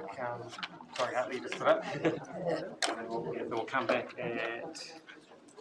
I just wanted to keep dividing everything by 10,000. Friend. Thank you very much, and good morning, councillors. So I'll keep my section reasonably brief. So the emergency works investment policy really covers off the flooding, for us, the flooding help events, and where we apply for additional funding for the major events that occur. So this policy is looking at revamping that, but the long and the short of it ultimately is setting higher thresholds for funding and therefore putting more costs effectively back on council. Well, it's down to the savings, but from a council point of view, it's savings out of the NLTP, not necessarily council. So it's just might be putting more costs back onto councils, and that's really what the commission focuses on, as well as the risk aspect of how the risk is managed, particularly if we're in the rut, etc. That's doesn't come back, or all of it doesn't come back into the region. So sort of limits our ability to manage the risk and where funding goes. But happy to take any questions or clarifications around the actual submission. But the aim is really to, I suppose, get support hopefully from council on the submission and therefore confirm our submission with NZP. It was a good submission, and I know it's lined up with a lot of other similar councils around the country, and to me it's clearly just a case of the government shifting. They are saying that they don't have enough funding in the NLTP to cover the damage, so where do they go? To the ratepayers, and again for a council like ours, it exacerbates the existing problem that we've already got with the fact that we're not getting our fair share back. And now, instead of getting our fair share back, they're giving us even more burden to have to fund because they can't afford it. Well, yeah, taxpayers and ratepayers are the same people, but we're already, this is actually going to be quite a significant impact for us if it goes through. So, just support what you've done and thank you for that submission. Thank you for the submission and the content and the importance of it. And right through this LTP process, I guess as a council we've tried to highlight that one of the reasons for the increase in rates is based on the fact that central government pass on the costs to the ratepayer. And this is a prime example of it. And while our ratepayers who choose to link into our council meeting are aware of that, we rely entirely on the media otherwise to pick up these points and provide that information back to our ratepayer. Are really important, I think, medium for being able to do that. So I hope that's picked up and conveyed to our ratepayers. And I'm not sure the best way of doing that because many of our ratepayers probably don't get the newspaper delivered these days, but how that may be conveyed to our ratepayer, I think is important. Thanks for a great submission. I think it's fantastic. I'm just wondering if it's beneficial to add actually some facts to back up some of our statements. Example, question 6 on page 45 or page 2 of your draft. We mention our disproportionate amount of RUC and equity funding, but I wonder if we should actually put some numbers there just to really cement that. And, this much goes, this much comes. This is the hard cold fact. I actually will just read it. I was going to say the same thing in question number 8 on page 46, or the last one, that if we could have a table last 10 years, this is what we gave, this is what dropped out, and this actually we'd have these many $100 million or whatever the figure falls out to be. Because I think if ratepayers see this, it's also publicly available to them, the shortfall, so some numbers would be great. Sorry, Councillor Duffy. Yes, so Hartley, I noticed on page 44 in the first paragraph, it's got councils paid spelled with an E instead of an I. Okay. And on page 45, it uses the word exasperated where it should be exacerbated. It's twice on under number 2 and under number 6. And just also this talk about 1 in 10 year and 1 in 20 year events. I mean, we're talking about 1 in 100 year events that seem to come round probably more like 1 in 20. So I'm just wondering what the definition of them is in their terms, as it were. So it's not just the NZTA term, it looks at national numbers around it, and then we link into weather station events, and that's how we utilise or use that information to determine whether it's a 1 in 10 or 1 in 20. There's 2 factors that are considered. One is the intensity over an hourly rainfall period or over a 24 hours, so it's a combination, because you could have low rain or hourly rainfall but for an extended period of time, or you could have high intensity, so there's actually 2 components. But there's national information that links that back to. Well, it's probably just about the climate change return of those events. And perhaps if I might add, there's also a way, some of this could be contested, like what's happening in the North Island right now. You have the local mayor telling people that you go to the regional council because they were warned to open the bar in time and they did not. So which of this, how do you quantify between climate change and, not keeping up with regular maintenance and all of that? It's going to get interesting if they start putting this sort of stuff out there. They opened the wrong bar. Just under section 2, it's difficult, isn't it? Because we say that Southland District Council does not support the proposed changes, especially the proposed timing of their introduction. I think that would be including the proposed timing of their introduction. Because then we go on to force to kind of say, well, if they are agreed to, rather than we suggest, if the proposed changes are implemented or a modified version, then we ask that they be delayed. Yeah, because we don't want to give a sense of, oh yeah, we've agreed to them by. Yeah, got you. Yeah. You understand. You understand? Yep. Thank you. And that's one of the other kind of challenges in here. Not only are there, I know they're working on aligning their actual funding pool to align with our LTP, but this has quite a significant impact on LTPs up and down the country straight after we confirm our LTP. Then if it does go ahead, and let's hope it doesn't, but we'd have to put contingencies in there, which is potentially in addition to our rates. So there's not much thought gone into the impact of decisions that get made. We've got more money for pothole. That's all right. Right, well, there's no further questions for the team. We've got our recommendations here, A through to C, and we're ratifying the submission of the emergency works investment policy. Is there someone in a position to put the recommended motion to? Councillor O'Brien, seconded by Councillor Menzies. I'll put the motion. All those in favour, please say aye. Aye. Thank you very much. Thank you for your work, Harvey.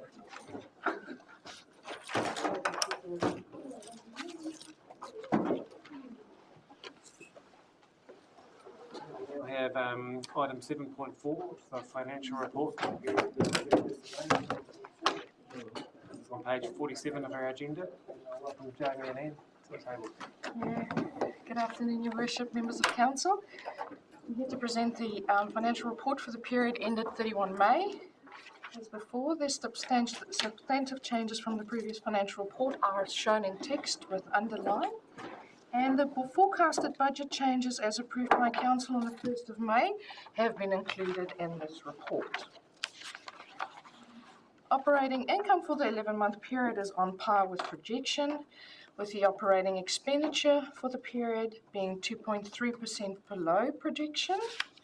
For operating expenditure, capital expenditure for the 11-month period is 28% under projection. As discussed in the report, there will be some budget carry forwards to the 24-25 financial year. And in the essence of time, I'm just going to go straight to any questions that you might have. Thank you. Thanks, Johnny. I did have a question myself, but it's disappeared off my notes. Just trying to find it here. So just in terms of like the on page 54, the corporate services operating expenditure is 864,000 under projection. So that's probably not going to get caught up of, because that's just actually been an underspend. So that's going to no doubt go into the district ops reserve. Does that have any kind of impact on like rates in year one kind of thing in terms of like, is there any way to sort of offset that rather than putting it into a reserve that's already quite substantial to actually have a bit of a positive impact on the rates, or does it get too hard to do that offset with underspends in the budget? Through you, Mr Chair, that's one of the options that you do have as a council to make an adjustment out of that district ops reserve. The only thing I would say is though that we are making a few calls on that as part of the LTP. So what we would do would be to bring you back some sort of analysis of what's happening in that reserve. It's just around the timing of when we possibly will know the final figures, just to understand the full impact.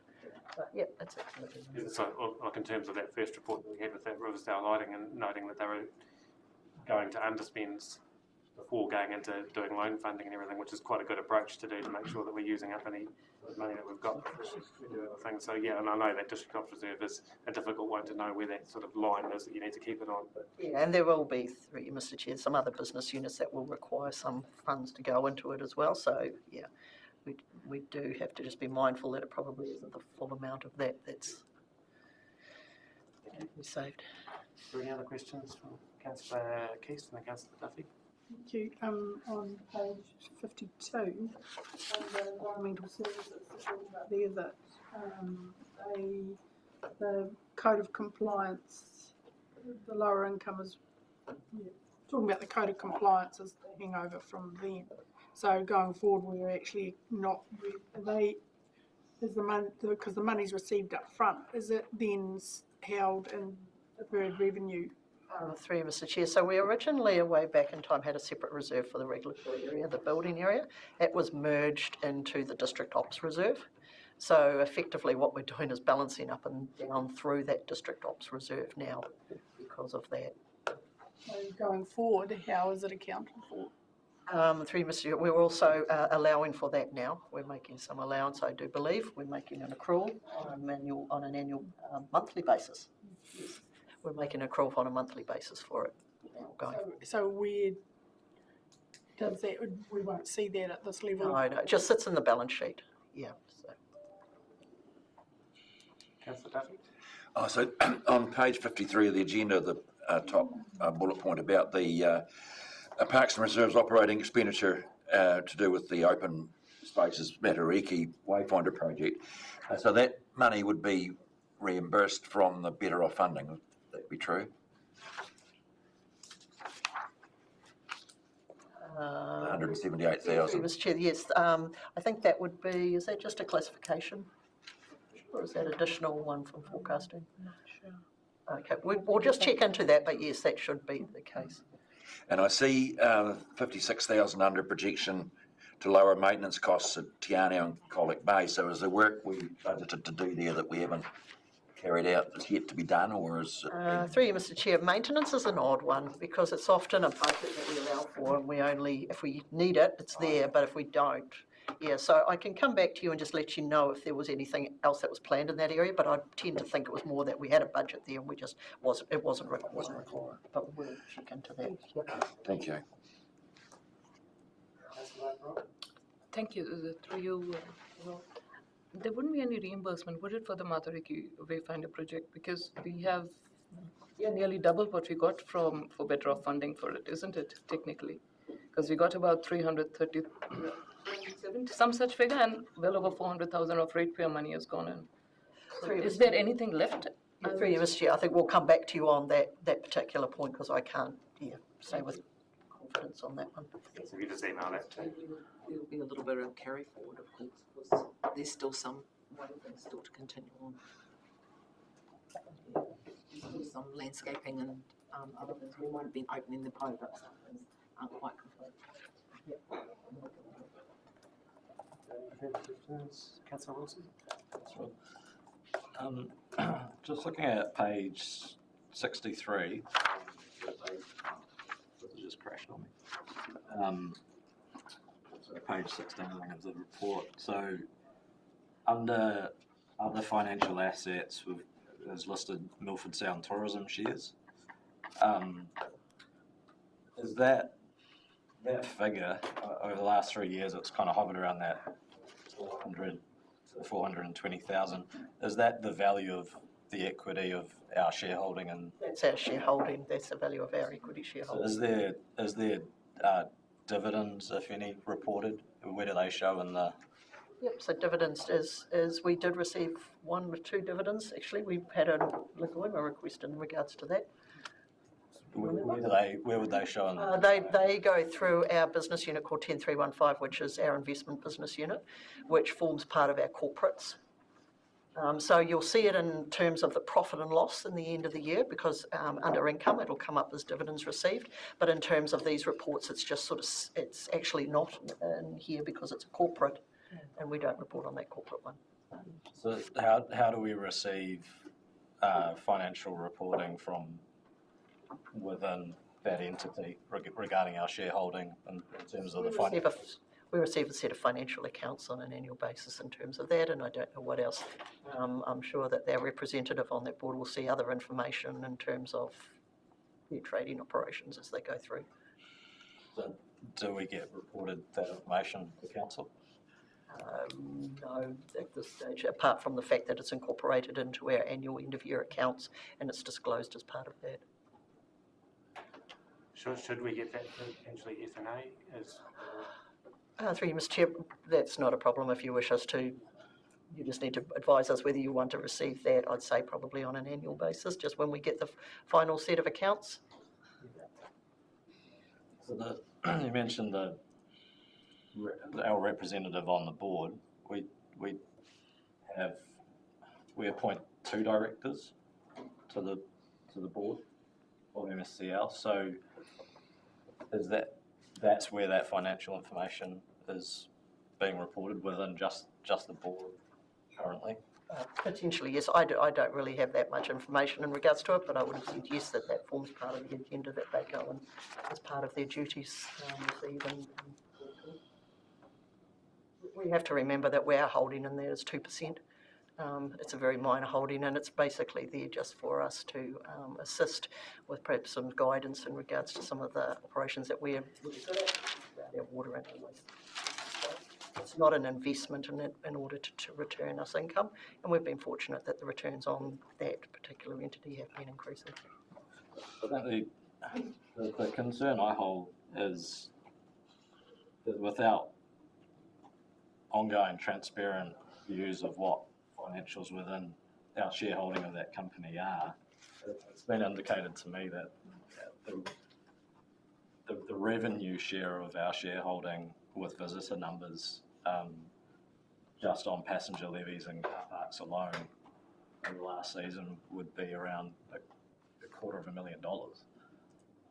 And without transparent reporting of that financials of that company, we're unable to I guess, meet those strategic objectives of our shareholding in regards to the investment into the infrastructure that it's there for, or the debt servicing, or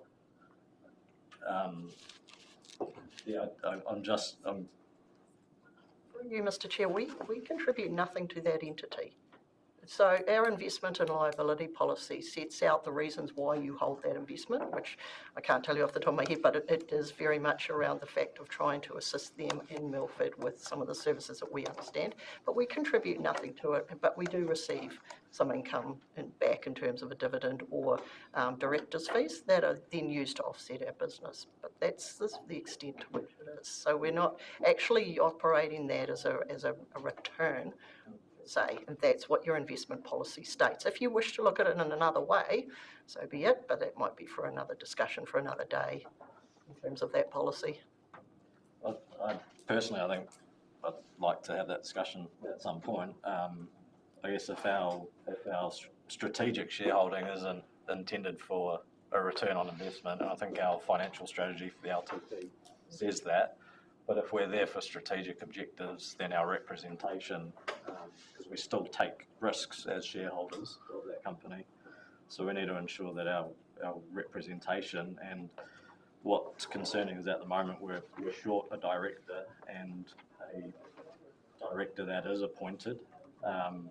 There's also beyond the tenure of our appointment of directors policies, and it's identified that there's a potential conflict of interest within that directorship. So I just want to publicly state that I'm concerned about our exposure on that shareholding within that entity. I've been seeing a single line in financial reports be reported, and that's essentially the only information as far as financials within a company that we're, albeit a minor shareholder in.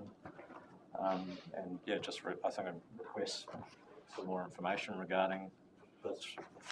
So I guess what I'm hearing is, and I wonder if it's worth actually putting a motion in there that we have a report come to a future F&A meeting with the financial report and a bit of discussion around the policy and the background as to and where we sit with the directors. Is that something that would... It's fine if you wish to make that resolution. Is that kind of a resolution that would... Yeah, it's a request for more information, and also some clarity around what our exposure and risk is. We're a shareholder, minor shareholder, but it appears quite hands-off and not also not adequately represented, especially when we do assume risk with that shareholding in quite a significant business. So yeah, that needs to be resolved. Cool. Well, I'll move over to Councillor Byers, and Fiona can draft up there. Oh, thanks, Your Worship. No, I just wanted to support Councillor Wilson on this. I think it's probably quite beneficial for all of us to get a better understanding of how this entity works and our relationship there. Thank you. Are there any further... Need some words. Well, I think if we have a report come to the next F&A or a future, probably, because when's our next, well, we'll say a future F&A. The next meeting will be on the, no, we'll do the 4th of September, 7th of August is just for endorsing you. There'll be enough time to get that done. So the 4th of August is your main quarterly meeting. 4th of September, sorry, was it September? September, sorry, yep. So have a report come to 4th of September F&A meeting. With an overview of the, how would you work the motion? Councillor Wilson, you got a suggested? SDC's shareholding of MSTL and its representation. Supporting policies and financial and reporting. Noting that under the Local Government Act, this company is classed as a council organisation based on the fact that we appoint 2 directors.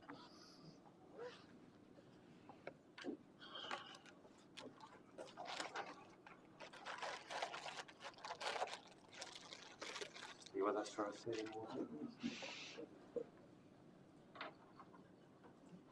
Are there any further questions for the team just while we move up? Cool, so do you want to read Request out that officers report to the 4 September 2024 Finance and Insurance Committee with an overview of the SDC shareholding of Milford Sound Tourism Limited, representation, reporting, and note that under the LDA 2002, the company is a CCO with the appointment CEO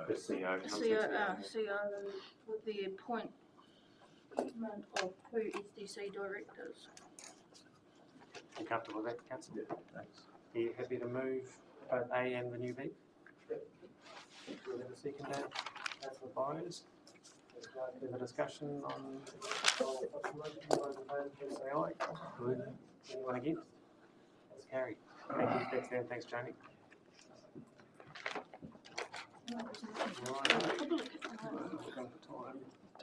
So we now are at the public excluded part of our council meeting. So 8.1, we have a recommendation there that the general subject matter to be considered by the public is excluded. The reason for passing this resolution in relation to each matter and I'll hand over to Anne and Nicole. Thank you very much.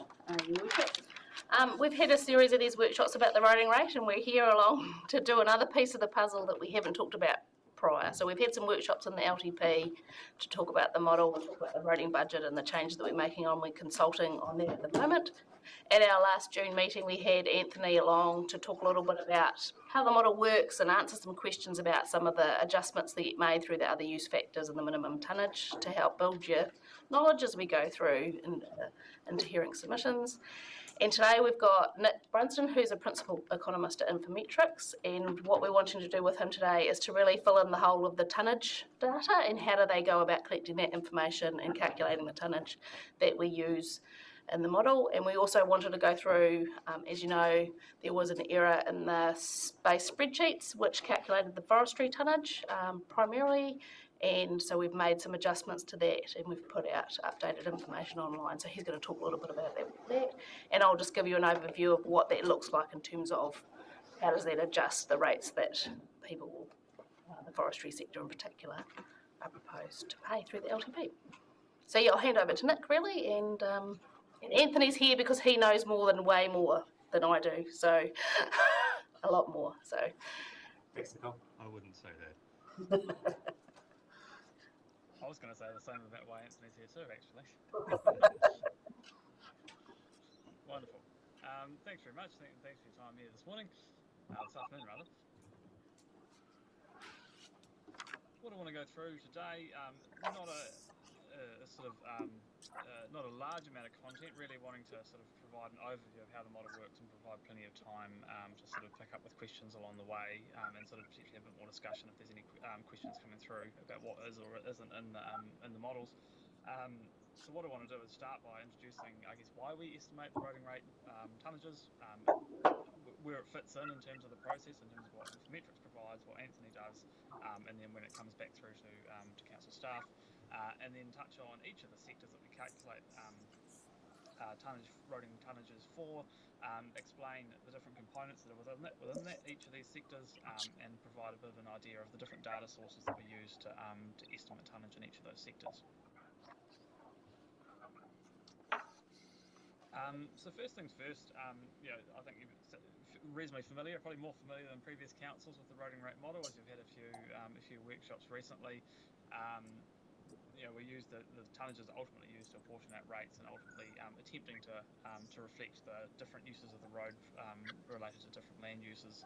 The point I really wanted to sort of drive here is probably on that third bullet point. There is no official record for these road tonnages in the way that you would need to drive a road rate model. We live in a modern society and lots of different things attract. If you drive a diesel vehicle, you pay rucks, the total rucks for what you've driven. If you pay a staff member in PAYE, then IRD knows exactly who that person is and exactly how much you paid them and so on. But if you drive a truck, a certain distance to a certain farm and move something from that, it's not actually recorded in a consistent way, through by the government or by Stats and by extension. And so, really, the sort of movements that are generating traffic in your district aren't recorded in a consistent way, which is probably a good thing. You wouldn't want to have to fill out a form every time you leave your driveway. That's the trade-off. But what that means is that where we fit in is coming up with an estimate from a whole range of other different sources as to what these tonnages and what the traffic generated is. The emphasis there is on estimate. This is something that isn't measured in the real world. We don't actually have a real world an exact measurement to cross-check to. We have a range of sort of related cross-checks on the periphery, but we're coming up with different numbers, different sources, and combining them to come up with an estimate.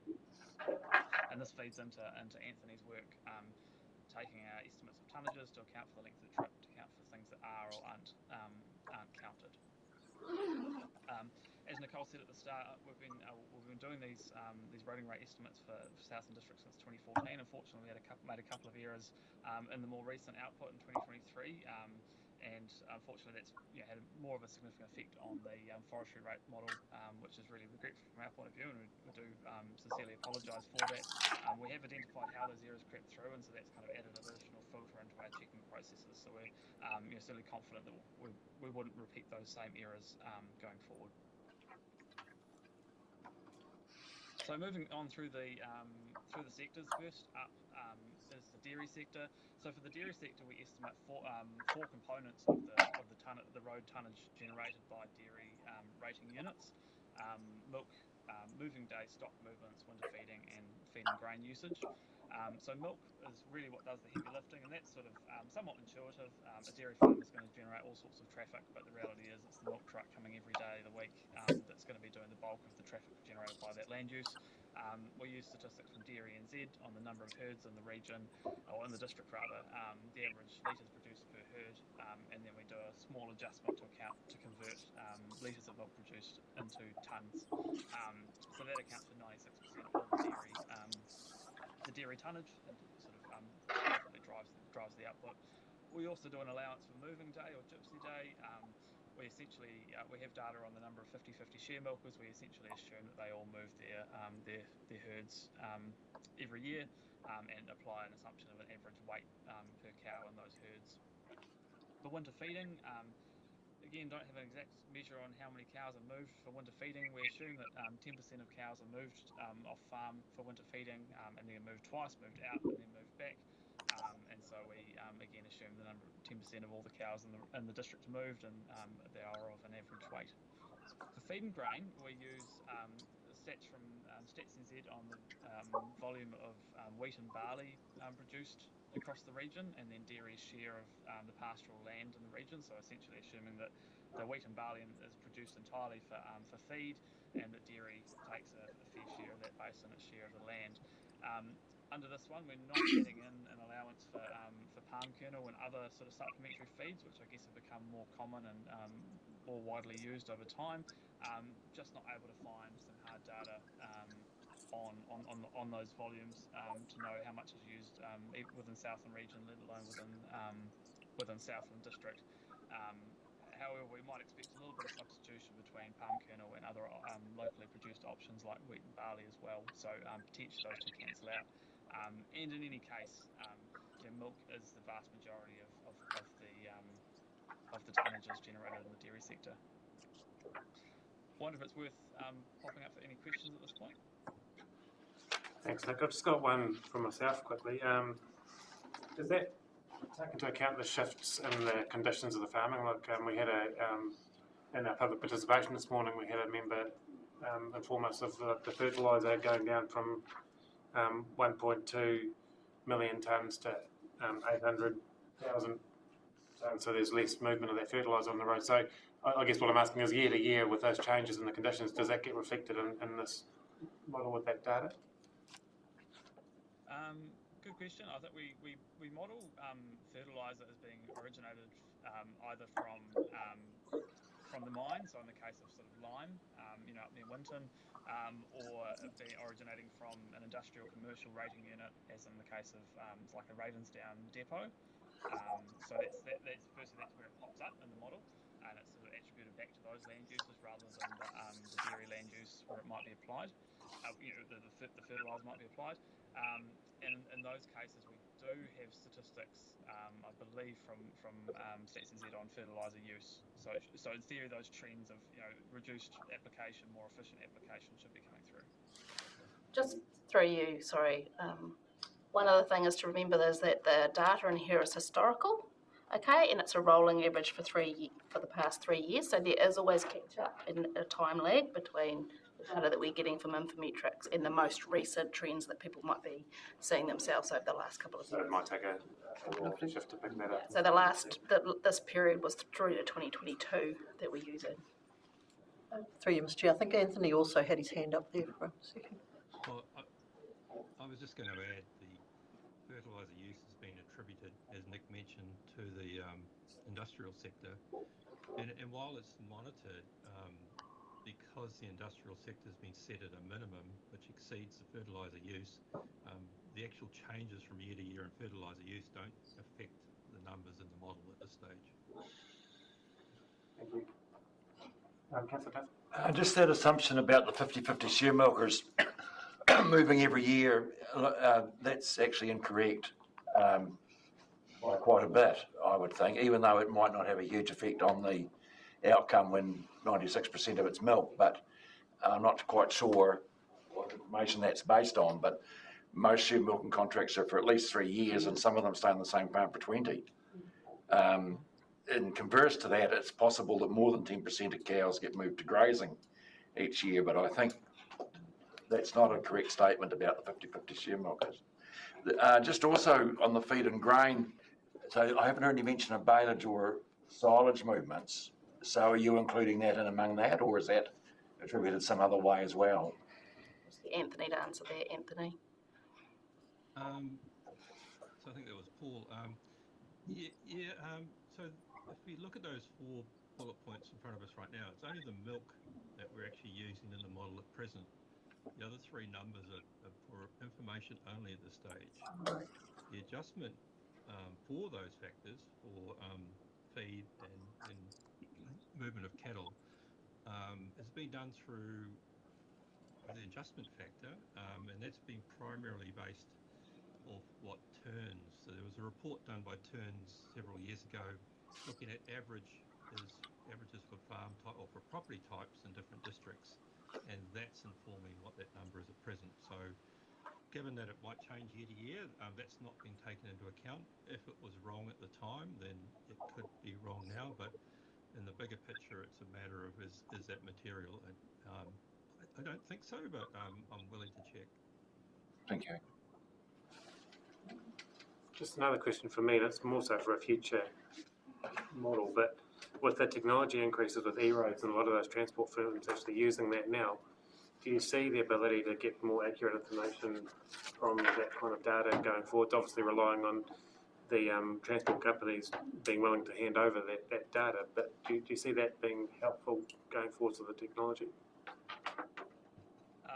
The optimist in me wants to say yes. The analogy for the pessimist to me is in terms of the NATE tracking, the tags on stock. Obviously, that's been basically compulsory for all stock movements for, I would have thought, a decade, a fairly long time. NATE is somewhat open to sharing data, but we're only just starting to explore that. And so, just as an example, we still don't have statistics on the number of livestock kills in Southland region specifically. We have it grouped for a larger group of regions. So, we already have kind of data blind spots which could be filled by NATE, which are kind of hard work to get filled by NATE. And so, just to, I guess, provide a counterpoint that it would be a lot better having the data recorded, and you're right, the E-road could be a gold mine, but in terms of practical considerations, I'm a little bit pessimistic that it would come through in a way that we could use for this. And I guess just to counter that, if there's any political advocacy we can do, because I think that's quite useful to get the most accurate data as possible, so just let us know if we can help advocate in any way. I'll let you carry on. Wonderful. Yeah, on that note, I think what's pretty key for Southland District is also that local road state highway mix, and that's something that you probably would only really get if you were tracking people, tracking traffic through E-road and the like. Yeah. So on to forestry. So forestry is another one. This is one where we've had some more meaningful revisions, following on from a couple of mistakes in our model. For forestry, we estimate one component, so as opposed to dairy where there were 4 components. We just estimate one component, which is the forestry removals, essentially the removal of mature mature trees that have been harvested. This is something where we don't have a lot of data exactly for Southland District, so we're kind of combining a few different things. We do it in 4 steps. So firstly, we estimate the volume of standing wood, the volume of wood above the ground in trees of varying ages. So we look at derive Southland share of the Otago Southland combined region standing wood using statistics from NPI. Secondly, we estimate the roundwood removals. So we have Otago Southland's roundwood removals as a share of the national roundwood removals, and that gives us an idea of how many trees were chopped down, essentially removed. Thirdly, we do an adjustment for the volume to weight conversion, and that reflects the mix of forest species that are present in Southland District. So slightly different densities between Douglas fir and Pinus radiata. So we sort of apply an adjustment for that to convert the volumes, the volumetric volume of the wood to the tonnage, to the weight. And then finally, those 3 steps give us an estimate of the weight of wood that's removed within the district. The final step is we dish it out to either large plantations, which are our forestry rating units, or to small plantations, which are assumed to be part of our pastoral non-dairying units. And so we do that by assuming that forests that are of under 40 hectares are part of non-pastoral units, so a small stand of trees at the back of a sheep and beef farm type situation, and we assume that forests that are over 40 hectares are corporate forestry, and they are dedicated forestry rating units. Any questions on forestry before we move on? Any questions? Looks like everyone's comfortable with forestry. Carry on.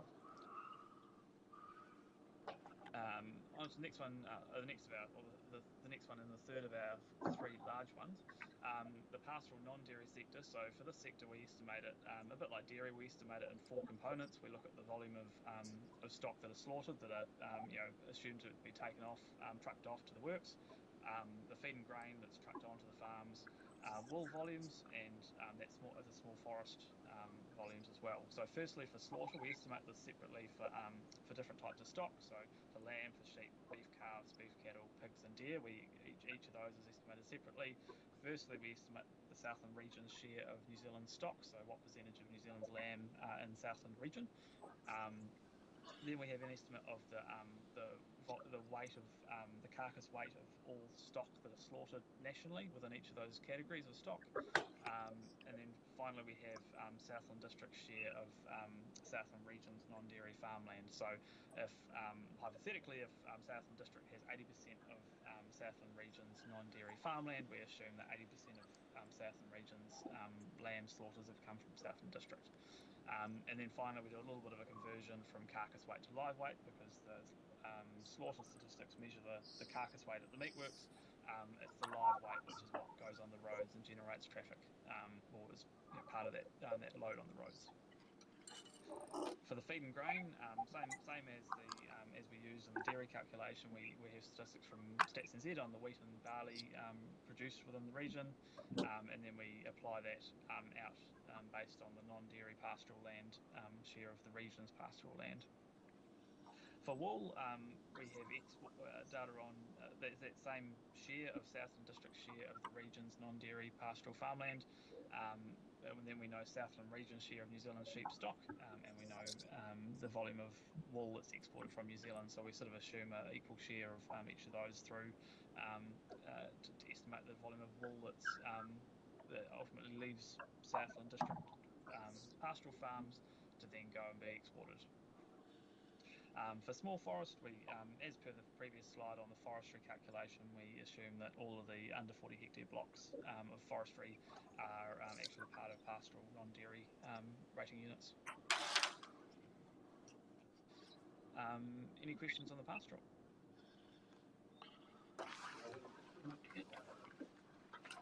No, looks like you can carry on. Excellent. Onto mining and aggregates. So firstly, we have stats from MB on the volume of limestone mined for agriculture purposes across Southland region. I suspect most of it's probably might be in Southland District anyway, but we have the regional volume of limestone mined, and then we apportion that out based on Southland District share of the region's agricultural land.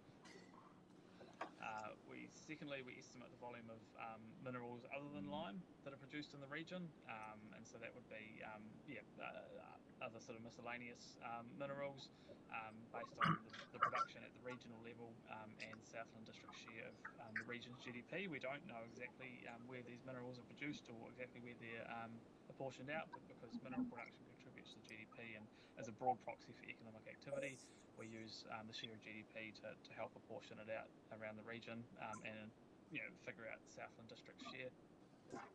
For gravel extraction, we periodically get data from Environment Southland on gravel extraction consents, and we sort of convert that from gravel extraction volumes into weights, and then apply that again using Southland District's share of GDP. Because we don't know exactly where within the Southland region the gravel is extracted from. The idea with the GDP is reflecting that that's probably reflecting where the gravel is being used and transported to. I've got a question on that one. Regarding the gravel extraction, that accounts for the tonnage of gravel extraction, but in terms of the roading rate, if the extraction consent and operation is operating on a hydro parcel, then it's theoretically not in district. It's on Crown land and therefore not rateable. So their tonnage, if you have a gravel extraction operation of 100,000 cubic metres of aggregate, that tonnage is being taken into account, but that operation isn't necessarily able to be rated on that tonnage if it's operating. I'm going to butt in and get Anthony to answer about whether we're using gravel extraction in the model. The short answer is no. It proved too difficult to try and integrate it into the model. So these figures are collected, we can see what's generally happening, but it's not entering the model directly. So in other words, there is no extra charge to any particular party for extracting gravel or moving gravel. One of the things that I've learned from Anthony is one of the main reasons for that is that Southland District, in providing roads, would be predominantly the largest user of gravel. So we would be. But it doesn't then equate. I'm just trying to double check that this doesn't mean that then the tonnage of all gravel and aggregate is taken into account for Southland, but then that tonnage is applied for only those that can be considered land use mining. The gravel tonnage is not being used to allocate cost, or it's not even in the tonnes that we're applying. So we're not minimum tonnage. Yeah, no, because that's difficult. Yeah. to the mining sector, which will include some of the quarries, they are being rated on a minimum tonnage at present of 160,000 for the sector. So they are being attributed a heavy vehicle rate. It's not directly related to the gravel being extracted. But you're right, we can't rate the ones in the river. So there's no way to fix that in the current model is, or rateable. So if I may ask you, so who pays for that? So there is obviously this gravel being moved around. Any costs that generates, because we work on a model of what's the damage XYZ is costing the ratepayer. So where does that go then? Well, I guess to Nicole's earlier comment, if the majority of that's going on our roading, then if we were to charge it, the cost would come back to us. So, yeah. So now it's just going pro rata to everyone. Basically, we're not using it separately because you don't have the cost separately. So who picks up the tab for whatever damage is done by that? We're charging mining a portion of these items. What portion are we charging them? We're charging them a minimum tonnage of 160,000 tonnes. So in that 160,000 tonnes will be some of this that will be being paid by the mining sector. But there is more. I guess my question, Nicole, is how does that 160,000 tonnes that we are charging them compare to whatever data fell out of this, that how much gravel do we extract? How is that visible? Is that... Yeah, it's not. It'll be more. Substantially more, or that's what I was inquiring. It's in the spreadsheet. Thank you. To answer the question, the gravel estimate is 225,000 tonnes at present. The minimum applied to the whole mining sector is 160,000 tonnes. But I haven't gone through and looked at individual properties to actually see how that would apportion out to different places. The reason we reduced the tonnes from what was previously 230,000 minimum tonnes was because of the Ohigh mine closing. Yeah. So that property was no longer mining, and that's why we've reduced it to 160,000 this year. So it's no longer a tonnage creating entity. And if we hadn't removed them, then their portion of the tonnage would be paid by the remaining mines, which increases their rates massively. That's fine. So that is excluded because that's not going on the roads anymore. Read this, the gravel, and the fact that we have the data, how is that apportioned? Because if it is moving, there's a cost being incurred. And if we are not able to target a particular entity, that gets spread out amongst everyone. And if there's one particular sector of the ratepayers who's getting more than the others, then this also would disproportionately fall on them, wouldn't they? Or have I got the wrong end of the stick? If you could correct me here. I mean, that's where it falls in my head that it would appear that then there's some mining or aggregate operators who are subsidising those that can't be rated. Yep. Essentially. That's what it would appear. That would be the case with all rates. Because we have a number of properties who can't be rated because they're non-rateable, and that's the case for all rates. We So it's not just limited to roading. We talked previously about some of the milk factories that are outside the Southland region that are effectively in the same boat as that. I guess just another, and I could have this wrong because my brain gets that sometimes. With that gravel being spread across all the ratepayers, is the spread across everyone, or is it a spread weighted upon whichever sector pays the most? Are they paying the most of that share of the gravel on the roads? And that's kind of, it's relatively hypothetical in terms of... That's what it would appear like to me, Rob.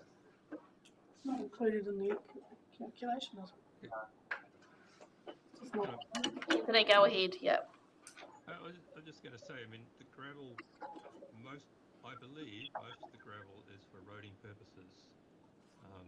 So it then becomes a bit circular. So if we exclude all the roading, who's paying for that roading? Well, it's effectively done on a capital value basis, so the most will be paid by the non-rural and the residential sector. Yeah. But if we just looked at, if we could strip out the roading aggregates, I don't think it's a lot, and I think it's probably reasonably well catered by that minimum of 160. But that we could look closer at that and make that change. But it's not really going to have a big impact on anyone else other than those parties in the mining sector. But it's something that can be done. Are there any other questions on the mining? Looks like we can carry on. Thanks. Excellent.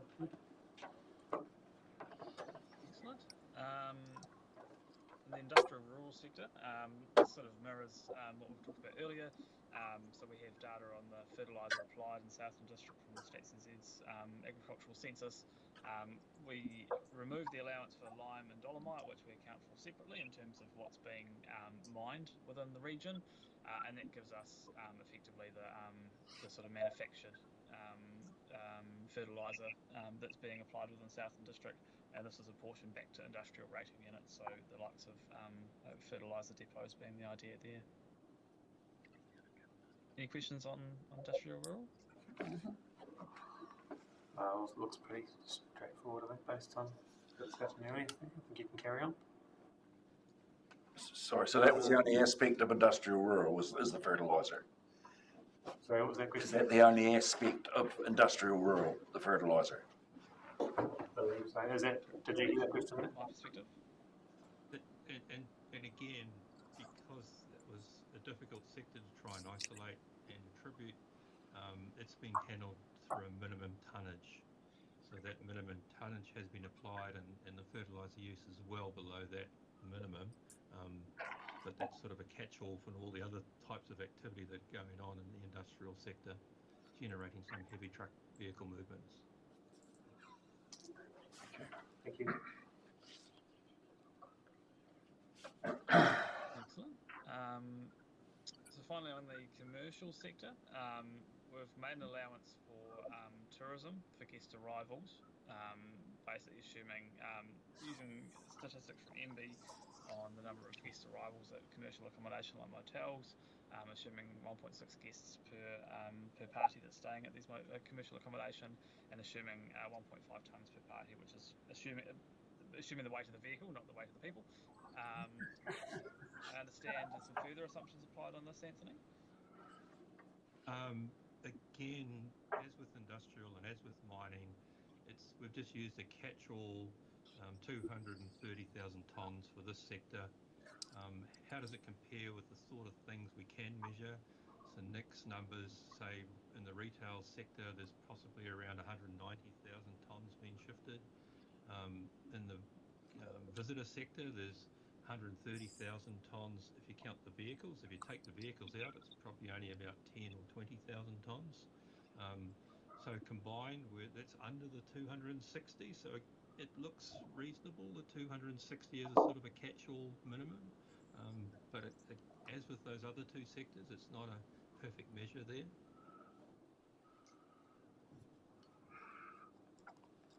Any questions?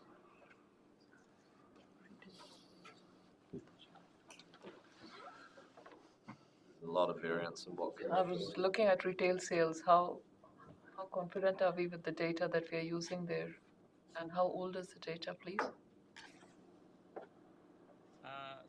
So again, the retail sales doesn't directly feed in because there is a minimum applied to the commercial sector, but for the calculation, which I guess is used as a background piece of information and helping set those minimum tonnages for the commercial sector, we use retail sales volumes, adjust for the average weight of those sales, and the Southland District share of regional GDP. In terms of the data, fairly recent. I'll just pull, certainly in terms of the retail sales volumes, we have a fairly recent read. However, what we're using in this model is up to 2022, so remember we've got that lag, so we won't be using most recent. If I'm asking, if this is the proxy for this is a regional GDP, so from that you'd be excluding the primary sector out to get to this, or is there a separate data that you get that just for retail sales, and that's pretty accurate?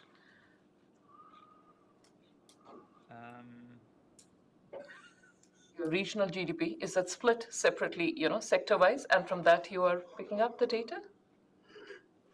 So in terms of the data, it is sales for 2022 in our 23 model, so it is essentially current. In terms of the GDP split,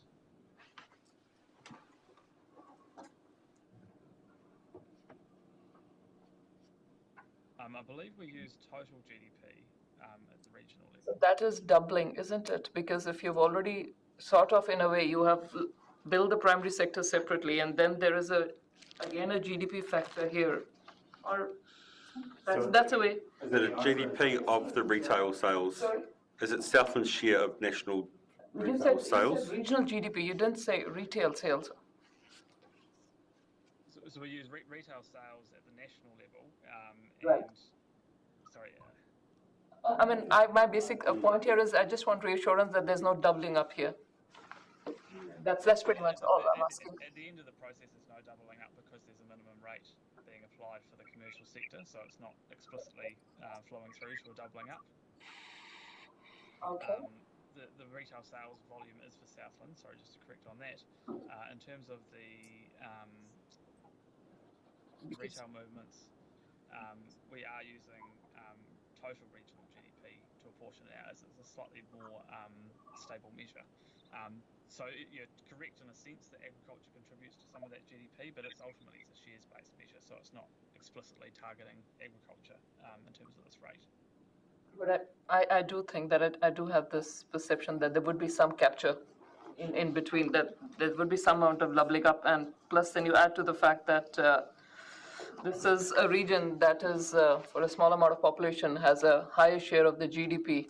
And how does that figure? But yeah, I guess you have your limitations with what you can do with the model. That's a question for Paul. Well, I'm certain Southland's share of the national GDP is about 2%. Our share of the exporting economy is a different story. We're talking GDP here, so I'd say we're talking a very minimal. You think? Yeah, Eda? Yep. Go, Anthony. Yeah. I think it will have minimal impact. We're taking the Southland region sales and then saying how much percentage is in Southland District as opposed to Invercargill primarily. So yes, it won't be perfect, but it's not going to be out by too much. Thank you. Thanks. On that, there's so many other components to the commercial. If with the increase in, say, grocery delivery coming out from, supermarkets within the city district being delivered into the district versus your local supermarket having its delivery of goods and produce, and how that works. But within commercial, tourism based on tonnage of visitor parties, retail freight lumped into the same land use or commercial use as like your main street barbershop there's a very difference between high commercial and low commercial, and it's been said before, but like that really needs to be extrapolated out more so into the future, because there's a very big variance of what is deemed commercial, and some would contribute to heavy vehicle use and some wouldn't. Well, I think as well, in terms of the commercial, a lot of it's actually on state highways as well. It's the main centres of the towns, which aren't necessarily using a lot of the district. Anthony just had a comment on that. So, you go ahead, Anthony. I agree entirely that diversity, the variance within the commercial sector is huge. And that was one of the reasons just to set a standard minimum rate and not to try and get too detailed about it. It's always possible to get a lot more detail, but it becomes very challenging to actually measure it, and then becomes even harder to attribute it to any individual property. So we're starting to sort of blur. Once you get down that sort of level of analysis, you're starting to think about a user pay system, charging people fees to use a road, as opposed to just trying to find a reasonable, fair way to allocate rates. So that's the trade-off there. Must be able to do that, wouldn't it? It's whether just taking one to split to two, commercial high, commercial low, or at least separating maybe tourism out of commercial. I'm not saying let's go down and break it up into lots of different pieces, but one sector is just too much breadth, I think. But that's just my thought. It's not going to be sold now. So I mean, that gives you an overview of, Nick, are you sort of done your, yeah. So that gives you a general idea of the information that is going into the model. I'll get you to unshare your screen, Nick, if you can. How do we go on to the other one? Righty ho, you want the presentation? Yes, please. One moment, please keep talking, please. Oh, no, Paul's going to ask a question. Well, I'm just going to ask, is that all we're having? Is residential coming up as well? There is no tonnage associated with the residential Yeah, okay. sector. So maybe, Anthony, while we're doing that, you might want to talk about why that is. So this morning there was a comment made that residential was only paying $200 and whatever dollars. So I just thought it would be a good opportunity to actually outline what residential is paying in reality. Well, I think there's a fixed charge and then the capital value. Exactly. It'll depend on the value of the house. Yeah. I think residential is actually paying about $1,000. Not in the roading rate. It'll No, but I mean in total towards that, at least. Do you want I mean, I guess just sort of go back to, I mean, what are we trying to do here is primarily adjust for the heavy vehicle usage, sort of for the sort of imbalance that's created within a standard default rating system. So when it comes to the residential sector, sure, there are some heavy vehicles being moved around, but they're not very many compared to the other sectors, and B, it's primarily on urban roads, and most of these costs that Southland districts are incurring are on rural roads. So, so there is no heavy vehicle adjustment for the residential sector. They already get a fairly large impost anyway because of the higher capital values of their properties. So that's the sort of logic being used there. So this next slide is really just to talk about the error that occurred and what the flow through is. So the top table here is the extract out of the model spreadsheet.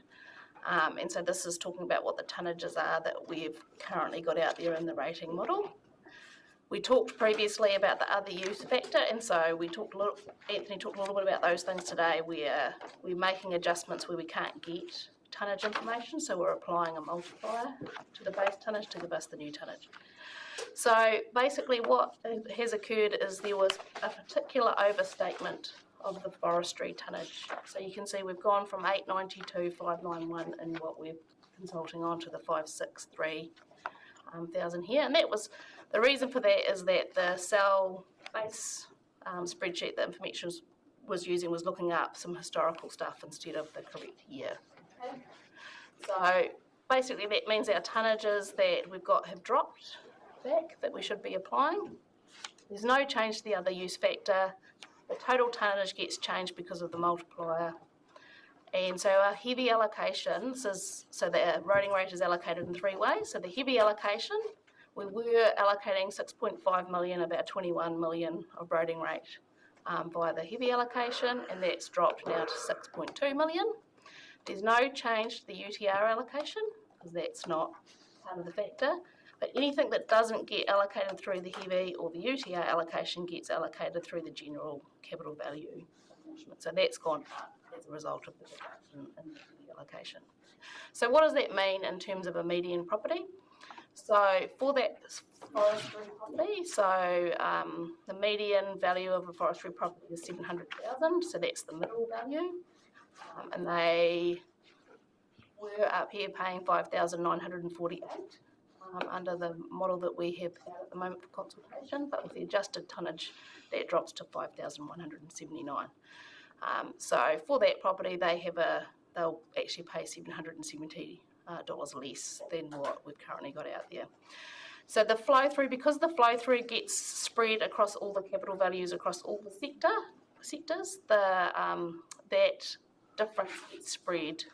So you'll see based on that. Well, these here are apples with apples in terms of capital value. So you can see generally it's a reduction of $1.40, except for the other sector, which has an increase, which has a 0.3 factor in there because of the types of properties that are in there. and has less of an increase. And so you can see for the median type properties, this is what we're talking about in terms of what's the difference from what we've got in the consultation document in terms of what they'll pay in total for the voting rate. So it's just important, it makes quite a big difference to the forestry sector, and so we've let that sector know about that error. And we've put a note on the website as well about that correction. Any questions about that?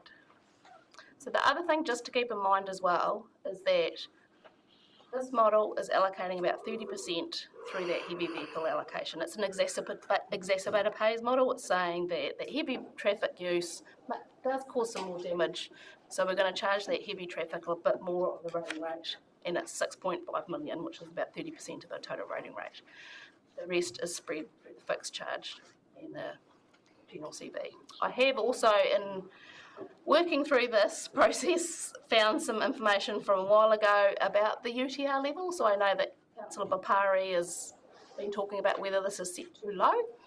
And just back in 2015, when they developed this model, what they did is and we sort of lost that in staff changes and things like that, but we've found it again now, is that 10%, so they set 10% of the non-heavy vehicle allocation to be set from the UTR. Okay, so basically you take the 1.521 and the 13.2, add them together, and 10% of that should be set as a UTR.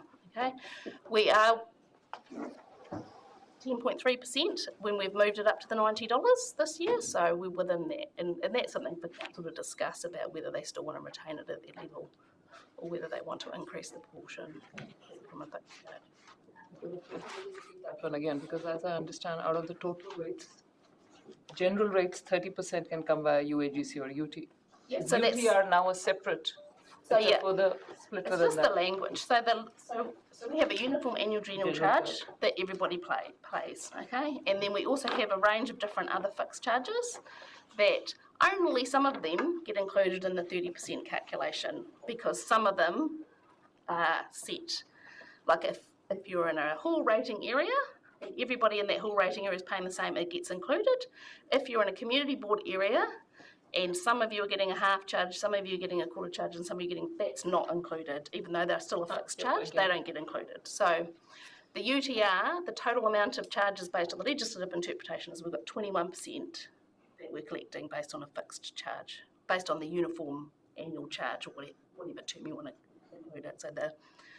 So you've theoretically got 9% more that you can have before you breach that minimum. And then you mentioned this 10.2. So that was part of when the council developed the revised model with Anthony back in 2015.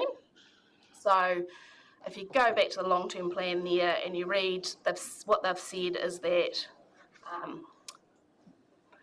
they've said that 10% of rates should generally be on the fixed basis for the roading rate, but they've said that sorry, I've said that wrong. So if I paraphrase that is a council policy. That's not a legislative requirement. This wasn't 30%. No, that's just a council. So in 2015, they said when it comes to setting the UTR, they're going to set it at 10% of the non-heavy vehicle allocation. So you take off whatever you're taking through the heavy allocation, you minus it off the total rate, and then 10% of that should be the UTR amount. Okay. And we're currently, when we're setting it at $90, we're at 10.3%. Right, so that's where we do have flexibility within this council to change and juggle something. You've also got flexibility up to the 30%. Right. The other question I have, while we still have the gentleman here, is do we, I mean, I know right now we don't, but have we at any time split our roading transport costs into fixed costs and variable costs? Because the way it seems to me, as I grasp this, is everything, the entire transport costs are being allocated as who does the most damage, rather than as some of the previous models which we have here with the council commission, the PricewaterhouseCoopers stating that just over half our user are, based on the use, and just under half are going to be there regardless. So I'll get Anthony to talk a little bit about in the past, because I can't remember that far back and he's got a more recent memory. But I think it's important to remember, like I said, that this model is about exacerbated costs, right? And a portion of this allocation is occurring for exacerbated cost, and that's the heavy vehicle allocation. The rest of it, the other allocations aren't related to heavy vehicles. And it's just that 30% portion that you're talking about, isn't it? That's what we're specifically targeting to that sector. Yeah. Did you want to jump in, Anthony? Yeah. The figures Jaspreet's referring to are in the PwC reports. They were picked up by Morrison Lowe as well. And at the time, they were trying to estimate what this heavy vehicle cost would be to council and attribute across whether it's fixed or variable, rural or urban. And they had various assumptions they'd used to come up with the figure that was mentioned. So it is correct that there are a number of components that don't necessarily change year by year, and that's been called here fixed. And there are some that do definitely change year by year. Those aren't being used now. It's just being looked at as a blanket. What do we think is a reasonable sort of cost per tonne? It's not trying to actually fix the total cost incurred because there's so much uncertainty about that anyway. It was just seemed to be a lot simpler and I think fairer that it was just done on a some sort of dollar amount per tonne. And that's where we landed. What's that, 10 years ago now? If I could respond to that, to me that would magnify any sort of misallocation that there was, because you are not considering your total transportation budget as this amount of the budget would be incurred regardless of whether you have a heavy vehicle on it or not. And that is where I thought the 9% leeway that we do have in the UAGC, and which actually should have been much higher by now had we been proportionately using it every year, the amount we were allowed to. It puts the burden again on the rural sector, because we are not looking at it, almost half of our costs, or say 40%, being fixed. That what in my mind should happen is if 40% of your costs are fixed and 60% are based on the actual usage, the heavy vehicle sector, if say that was 70% of that was incurred by the heavy vehicle, they would pay 70% of that 60%. And it'll come down to 42 or something like this. But what we are doing right now is considering everything there is no fixed cost at all. So that would increase the misallocation as I see it. Because ultimately, what are we ending up at? We are ending up at the sector which has the highest land values, the capital values, paying the lion's share of the roading rates. So I think between those two things, the figure that Nicole said, that we decided at 10.2% as a council, and the fact that we are not splitting our roading costs, it goes a long way in my understanding. I'm happy to be corrected towards the burden falling of the roading rates where it is currently. Anthony, did you have a comment? I think it's the difficulties around this word fixed and what that really means. I can understand why that interpretation's been made, but what we're trying to, I think what the extra cost that's been incurred by Southland District is primarily around not having the same life out of their roads and their bridges. So instead of giving 10 years out of 15, 20 years out of a pavement, it could be 2 or 3 years less. And we know that's due to heavy vehicles. And that's really what the sort of cost that's trying to be targeted. Those models that PwC were using were taking a slightly different approach to how they thought about and measured some of these numbers. I don't claim that it's been attributed perfectly at present, but I think it's closer matched to that notion of loss of life out of a road, or a loss of life out of a bridge, or some sort of repairs that are necessary as well. And that's what this model's trying to do. I don't think it's the imbalance of the magnitude that is sort of implied by thinking of it as 40% fixed. But I mean, I'm happy to put some numbers together and sort of show why I think that, if that helps. That would be great, thank you. Well, I see on what's up on top that when you take the residential and the lifestyle together, that amounts to 20% of our roading rate. And I think we need to think about, in terms of road impact, whether that sector is having anything like 20% of the damage.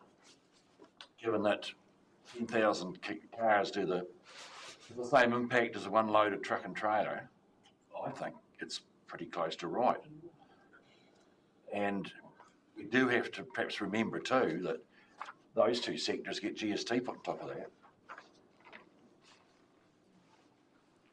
Well, I think we've reached our time for the workshop, so just are there anything you want to do to wrap it up? No, it was just really to take you through how that tonnage and where it's coming from.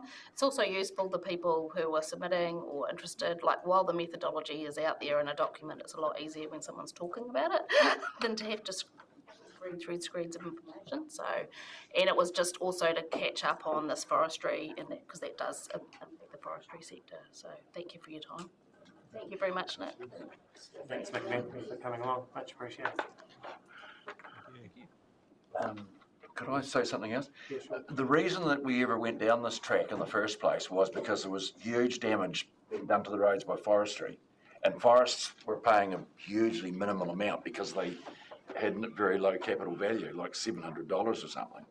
So the impetus was to try and correct that. So this was the 2015 model that you're talking about? Yeah, well then we went down the PwC avenue for a year, it might have been 2, and that had huge anomalies in it, and of course we couldn't capture all of these industries that weren't domiciled in the district. So this model actually come along and it works. It does put all the load onto farmers, and we could put it onto Fonterra, but Fonterra's a cooperative, so we end up paying anyway.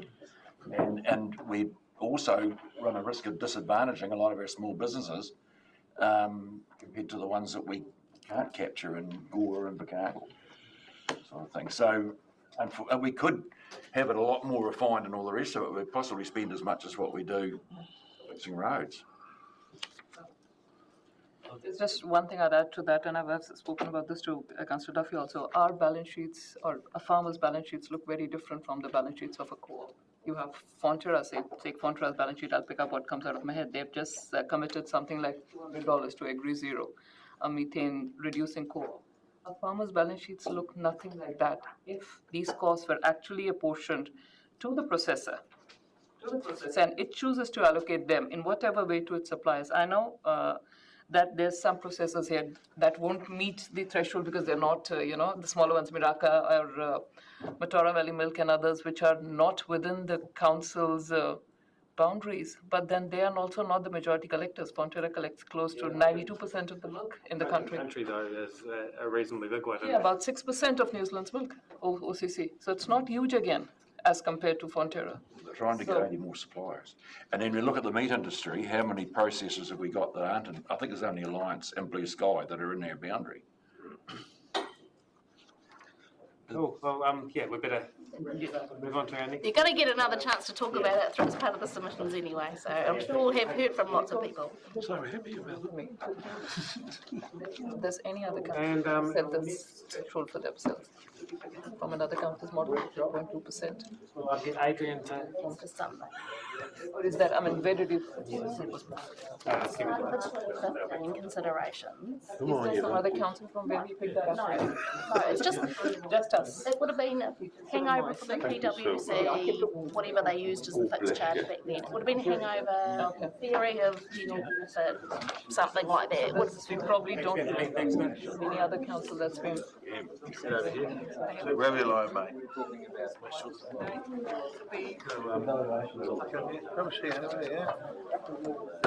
It's interesting. 3 years ago, because Unfortunately, Doug was to misinformation, and it's good as well. it's misinformation, which way? New average house only pays 200. Average residential pays 201 in roading rate. Our house is 450. We're paying considerably more than that. I think you and Rob That means I've got to double check everything you said. It's the one that's easy to see. We messed up the collective between all these experts, so yeah, who's to say who's better? He's probably a single person. We have an entire team. So we'll head off the next part of the meeting. Thanks, Adrian, for coming up. You've mentioned before about the management challenge just briefly, but I thought it'd be a good opportunity for you to come and brief us on the experience. And yeah, I'll hand over to you. Thank you, Mr. Mayor. Tēnā koutou te whanau. Picture a scene. It's an executive leadership team. A volunteer is called for to run the Australasian Management Challenge, which we haven't done for about 6 years in this council. And foolishly, the new soldier on the team says, I'll volunteer, which is something I never did in the army. But I must admit, in hindsight, I'm really, really glad I did. Just to give you a very brief background, I was going to start with a maths quiz, but I thought you'd all kill me. Really brief background. The Sorghum, also known as Taituara, they run an annual event, which is for councils to come along with their emerging leaders and to face a number of challenges. And the intent is to develop their leadership skills and to give them an insight into some of the stuff that is dealt with in council at all levels and especially executive level. And we gathered a team from across council. So we had EAs, we had accountants, we had building compliance officers, we had governance people, we had pretty much anything you can imagine, and they're all here today except for Robin and Rowena, unfortunately not here at the moment. And it was a great idea because we had a real merging of different talents from around the organisation. So if you could go on to the next slide, please, Fiona. You've got the mouse down there. Oh, there you go. So we called ourselves Southern Gold. And you can see Jared there lying in his hospital bed. He got sick as we were going through the challenge. And Ellie later on managed to do her ankle in, so she couldn't attend the actual event, but did it by Zoom. But so other than those minor hurdles, we got together and pretty much once a week for about 3 months, we met and we put together some plans of how we were going to meet this challenge. And one of the challenges I think I mentioned to you previously was a pre-task challenge, which was to find some way council can increase revenue for the benefit of council. And we did the best one by far in the competition. We decided that the best way to do it would be a refugee town. And we'd entice people into the district with suitable skill sets and then build our population base, build our skill base, and then bring money to council through rating and that sort of thing. And I would say personally that on the actual challenge, I don't think any of the other councils had anything that was innovative as ours. I think about half of them had carbon credits. Boring. And the other interesting one, they had a massive bungee jump in an old quarry, but other than that, they were fairly tame compared to what we came up with. So this was the team. And on the actual challenge itself, so we went up to Lower Hutt and you have tasks. And there's actually about 10 tasks, although some of these are split into 2. And I'm not going to do all the talking. I want the guys to tell you their personal feelings of the actual stuff as well. But just to give you a flavour, proposal to local businesses, selling ideas for them to get local businesses more involved with the council, staffing problems, personal improvement plan for a staff member who's causing problems. And then we had tender processing, so you had a couple of firms who were bidding for a council contract and which was best. We then had to explain to the mayor why we'd spent too much money, we weren't on budget and we were over time, which was quite an interesting one because after explaining to the mayor, we then had to explain to the public. And more staff problems, we had a conflict in the team of 2 staff members that didn't get on. And then we had to, an interesting one, we had to deal with somebody working in the workplace who had autism. And some people found it difficult to work with that person, and that person obviously had their special needs. And it was quite a clever challenge, I thought, that made us stretch our brains. And the one which we really, really excelled on was staff retention, and how do you keep people interested in the workplace. So those were the tasks we had. What I'd like to do, and I'm putting them on the spot a little bit here to test their on-their-feet thinking skills, is to ask each of the team members who are present to give a reflection on what they enjoyed most about the challenge and what it meant to them. So I'll start with you, Matt. You're lucky first. What I enjoyed the most was right at the end of the day, we presented on our pre-challenge task, and that was for the entire group of a bit over 200 people. And I'd never spoken to a group that big before, and honestly, if you'd asked me 6 months ago, I would have run from. But yeah, the feedback on that was really positive, and I'm really enjoyed that. Thank you, Matt.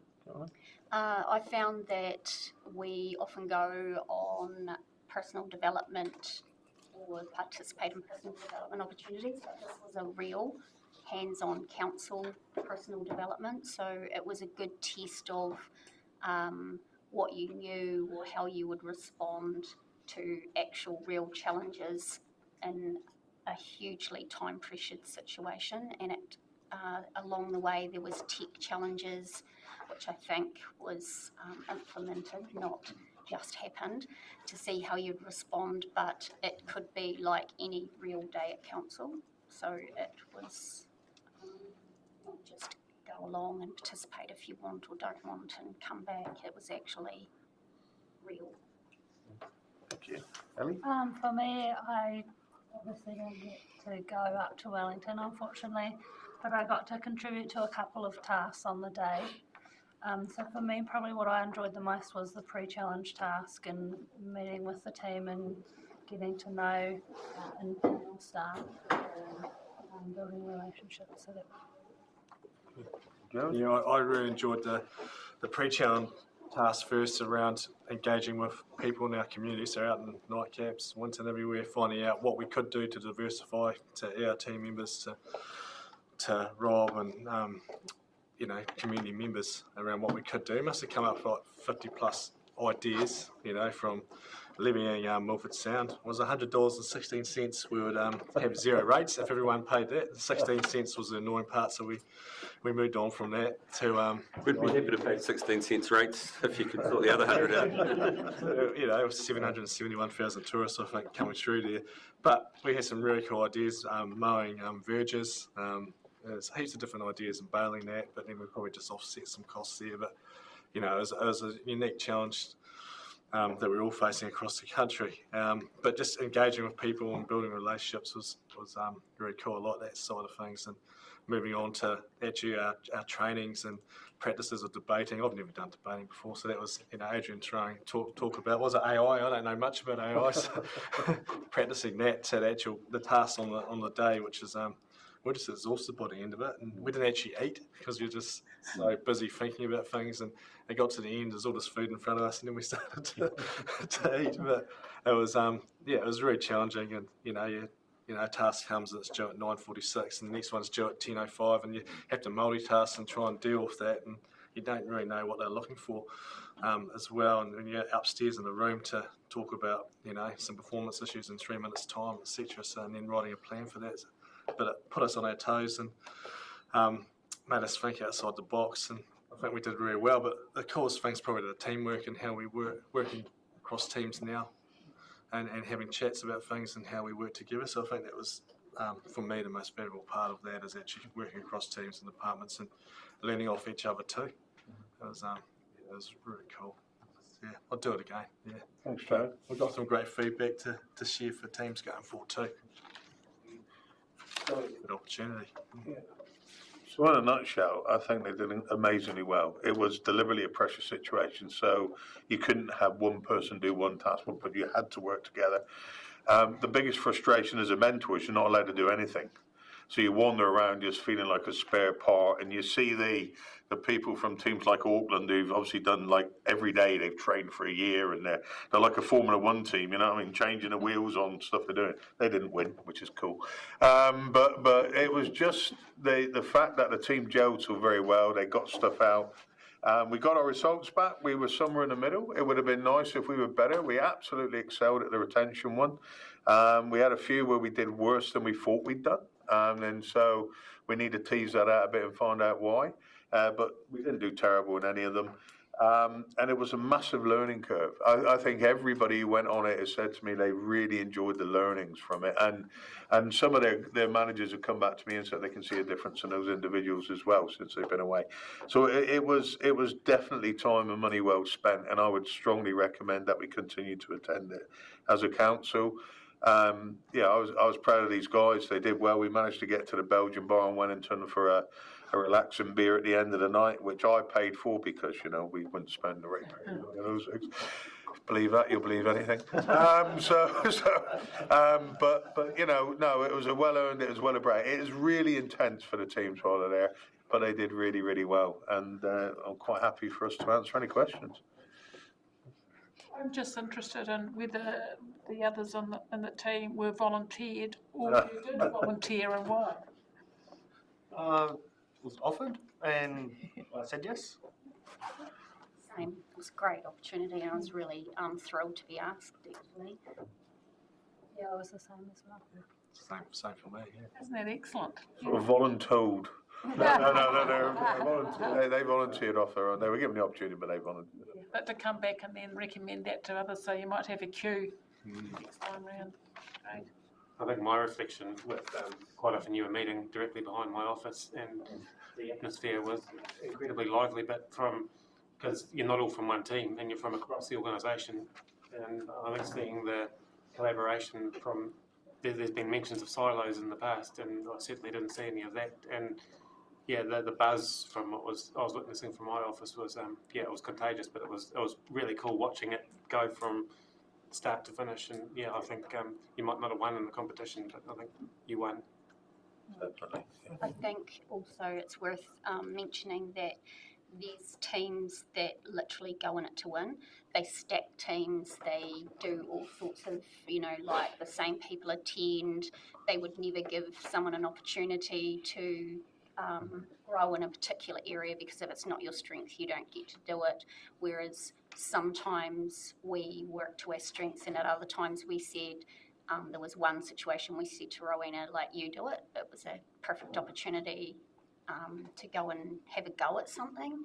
And I think given our challenges along the way, one with Jared being in hospital for a few weeks leading up to it and Ali unfortunately not being able to come with us, actually having to do it online was hard. It was great that she could participate, but I think if we'd had her there on the day, it would have, you know, we would have had, you know, other teams in relation to that kind of had it easy. But I would hate to see us go there with the sole intention of stacking a team and winning, that having it as a personal development opportunity for various people across council was fantastic. As a brand new GM and coming in and getting to know the organisation, it must have been a good experience. Cassidy? I think it's a wonderful project that you picked to do. What was the winning one? Ohigh. Wasn't it Ohigh who won? Is where Ohigh is. Ohigh. Was it Whakatane? Whakatane. Was it Whakatane, was it? Yeah. Nobody could see No, they didn't actually tell us, but Oh, you didn't get to find out. the task that it had to be one viable, significant additional funding source, and it had to be realistic, viable, and sustainable in the long term, and it wasn't allowed to be anything that councils are currently doing it. So for the 50% that did carbon credits, we were like, what? Was the one about a swimming pool? Was that the one where the guy spoke about a pool, about their community pool? So I feel like it might have been. It wasn't a huge money maker though. So, but that might have been like 20% of the total. The task, yes. The quarry bungee jump was a good idea. I mean, completely non-viable, but an excellent idea. But massive bungee jump in the middle of the town where the quarry used to be, that was quite funny. He was actually from Southland. Yeah. Moved away, There was one where they suggested renaming the town Hollywood because they then get sued by Hollywood. And they'd done it in 1970 or something, so they're going to do it again because all the tourists want to go to Hollywood, New Zealand. Again, how sustainable that is, I don't know, but yeah. But no, it's interesting, and I think 2/3 of the teams who went there with the right attitude, like ours, they wanted to learn, they wanted to develop. The nearest Orc were there, Otago Regional Council were there, but there were only 3 or 4 teams from the South Island. That was it too, was it? Yeah. And everybody else was from the North, so we raised the IQ average quite markedly by being there as well. But I might be biased. But no, it was a great experience for everybody, and really do recommend that we could do it again.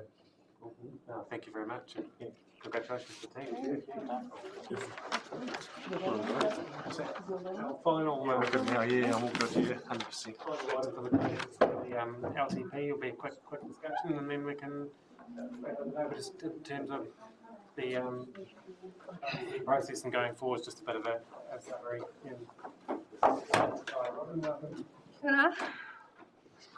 Been a long day by everyone's faces today. I'll be really quick. Okay. Are you going to load that up for me, please? Thank you. Okay, so I've just been asked to just run through our submissions hearing and deliberation process. Kia ora, Councillor Graney online. I just spotted you there.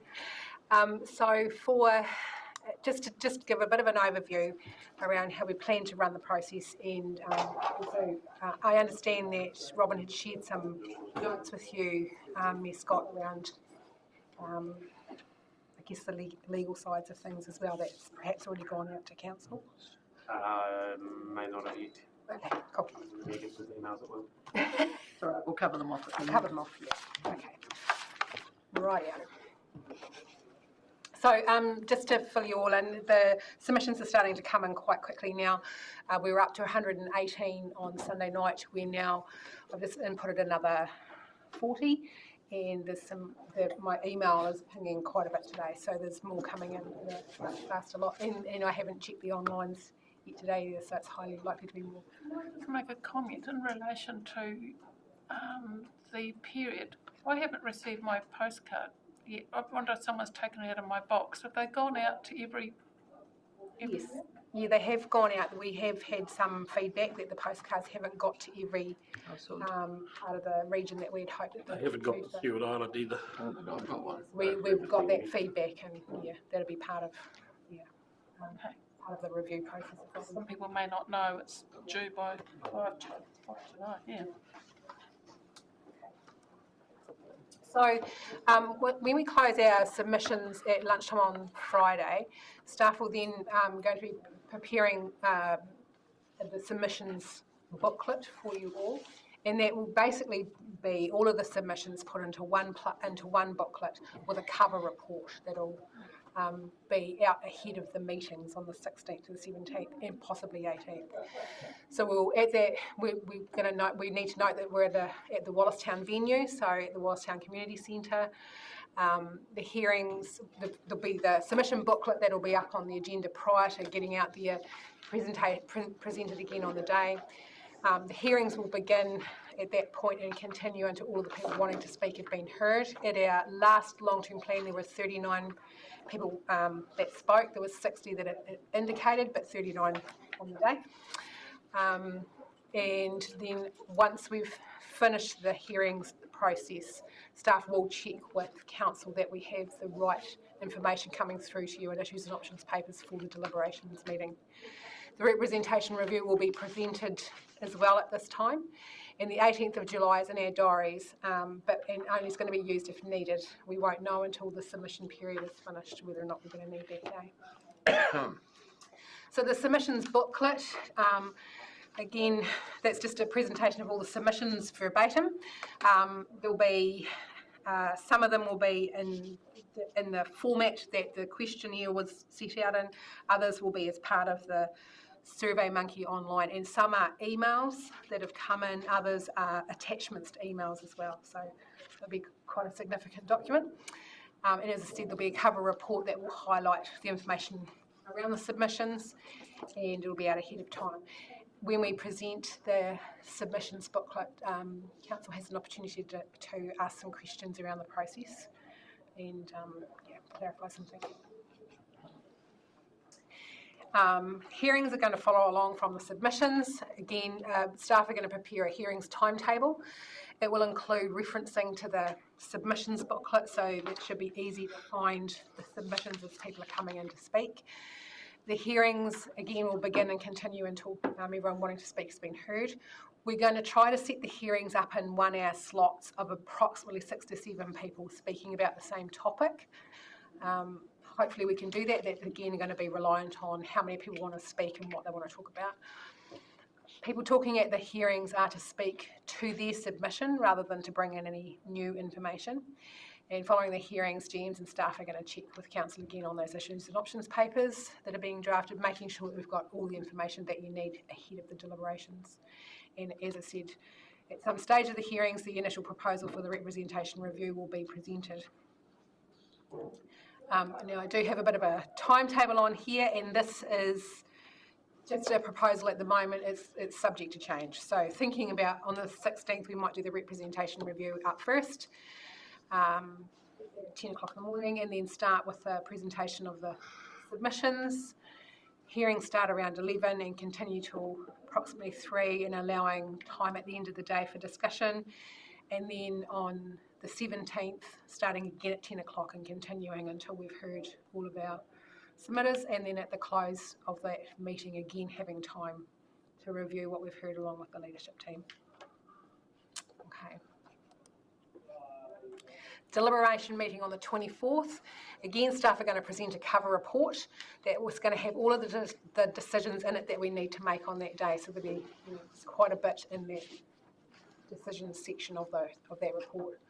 Within the deliberations cover report, there'll be attachments that will consider the issues that were consulted on and any other issues that arise. And so that's our issues and options papers and anything that's come out in the submissions as well. Council then will deliberate on each topic with staff supporting where we need to. Council are going to be asked to make decisions on each of the issues, and any other necessary discussions will take place. Following the decisions made on that day, staff will come back to council if required, and will prepare the draft LTP for recommendation to F&A on the 7th of August. So it's quite a tight turnaround there for staff. So we need to, I guess, end our day with the decisions made that we need to make that day. And Rebecca, would you like to speak to this one?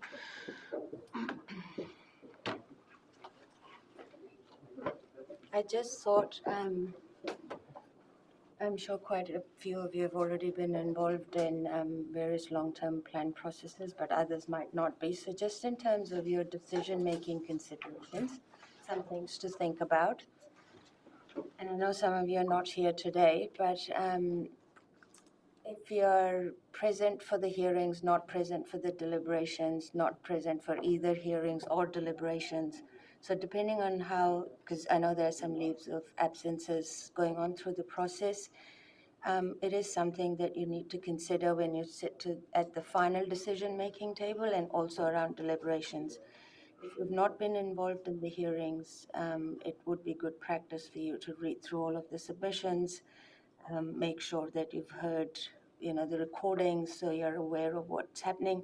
These are your obligations under your, local government elected member obligations for decision making. So just be conscious of that. And I think it goes to finance and assurance and then goes to final council for adoption. So at the time that you land on finance and assurance, if you haven't been through either hearings or deliberations where, your colleagues would have worked through various factors, maybe it would be a useful thing to, and you've got some questions or concerns, it might be useful to just perhaps ring through to Mayor Rob and, discuss matters, ask questions, and we could send through clarifications. So we should probably send out some bullet-pointed things to everybody, considering that three of the members aren't here today. So we'll do that. I just thought it might be useful just to cover that off. I guess what we've got now that we haven't had in the past is the recorded meeting. So, like councillors that miss some of the deliberations can actually watch it to get up to speed. So it's not going to disadvantage anyone by not being present. Just a comment that Wallistown room can be quite cold. So if someone's able to get there early and turn the heating on, more pleasant thing up. Yeah, there'll be a few things on management side of things for the day. Getting there early, they'll need to have staff to meet and greet submitters as they're coming in, possibly a cup of tea. I'm not sure. So all that stuff needs to be worked out. I've been there a couple of times in the middle of winter and freezing cold. Councillor Bride and Councillor Keast. The submission booklet that you say will be presented 10:30 on the morning. Will we have a soft copy of it beforehand as well? When do you ballpark expect it? I'm hoping to have that ready by at the latest next Friday. Right, end of next week. Thank you. It will form part of the agenda for the council meeting, so you'll So have the your typical 2 statutory days. Just wondering if you can check if the submission booklet could be quite a big document. And so actually thinking about whether that should be in a couple of or 3 parts so that it's easy to maneuver through on the hub, because when you've got lots of pages, it tends to fall over. So yeah, we've got that. Definitely work with the governance team in terms of getting that right. And checking how it's labelled on the, so that it, as it presents, so that we're not having to open everything at one time to try and find what we're looking for would be great. Thank you. Are we getting a physical booklet, or it's all on this? Agenda document. It'll be on the agenda, but I can do physical booklets. The question I was asking was more around, these don't last very long in terms of, I suppose if we download it, it shouldn't be a problem, but the battery. Yeah, you'll need to make sure that your devices have had a session with the Wi-Fi before you come out to Wallistown. Why we will have mobile Wi-Fi out there to enable the webcasting. That might not be enough to cope with all the... But it's also charging it, because we can go through it in a session here, so we'll need charging facilities as well. So we'll also make sure that there's appropriate PowerPoints and so that you can charge on it, and hopefully you'll bring your cord. I've got a generator. I can underneath. Yes. Well, so if you're at the hearings but not the deliberations, you can give feedback on your thoughts, or possibly join by phone. Is that possible? If you're on leave of absence, then you can join out of interest, but you are on leave of absence on the day. Right. But yeah, if you're not on leave of absence, then you can phone call. Yeah, that's allowable under the Act. I think it's everything. It's all visual. Visual, so that's fine. Reception's bad on the beach and the course. Will there be Teams available as well at Wallistown? My Teams in? Yeah. That question was asked. Zoom actually, because we're webcasting, it'll be Zoom, not Teams. But you'll be able to come in remotely via some. I just want to reiterate that point, that if you're on leave of absence, then you are on leave. So in terms of decision making on that day, you are actually on leave, but you can join if you can out of interest. Further questions? Sarah, you need to mute. Got some background noise coming from you, Sarah. Sorry. All right. Sorry, I missed that. Are you able to mute yourself? We just got some background noise coming through from you. I just want to clarify, because there was previously a comment of if you weren't at deliberations, you couldn't. So if you weren't at hearings, you couldn't take part in deliberations. But what's being communicated today is if you're on leave of absence during hearings, as long as you've read all the submissions, and watched the hearings, you can, and are informed, you can then take part in deliberations. There is nothing that says you can't attend either or. So you can definitely participate. I was just suggesting that good decision-making practices require you to be okay with what's gone on before that. So those hearings will be live streamed and then kept on YouTube, just on the CC. That's good, cheers. Just a bit of context in case anyone's watching this online, in terms of why we're having a lot of this discussion around councils not being here. The long-term plan has been delayed. So last year we talked about having a meeting for July this year. So a lot of people sort of made forward plans, and then with the delay in the long-term plan from the water services, so we've ended up landing at a time where a lot of people had pre-booked leave. So that's why we've sort of found ourselves in this situation. But it's good that we've got workarounds, and the councillors can still give it their full attention. There's no further questions for the team. It's going to be a a rush to the finish line and acknowledging the staff are going to be doing a lot of work over the next few weeks to getting the stuff ready. Yeah, so far so good. So thank you. I will declare the day closed. Just before we go,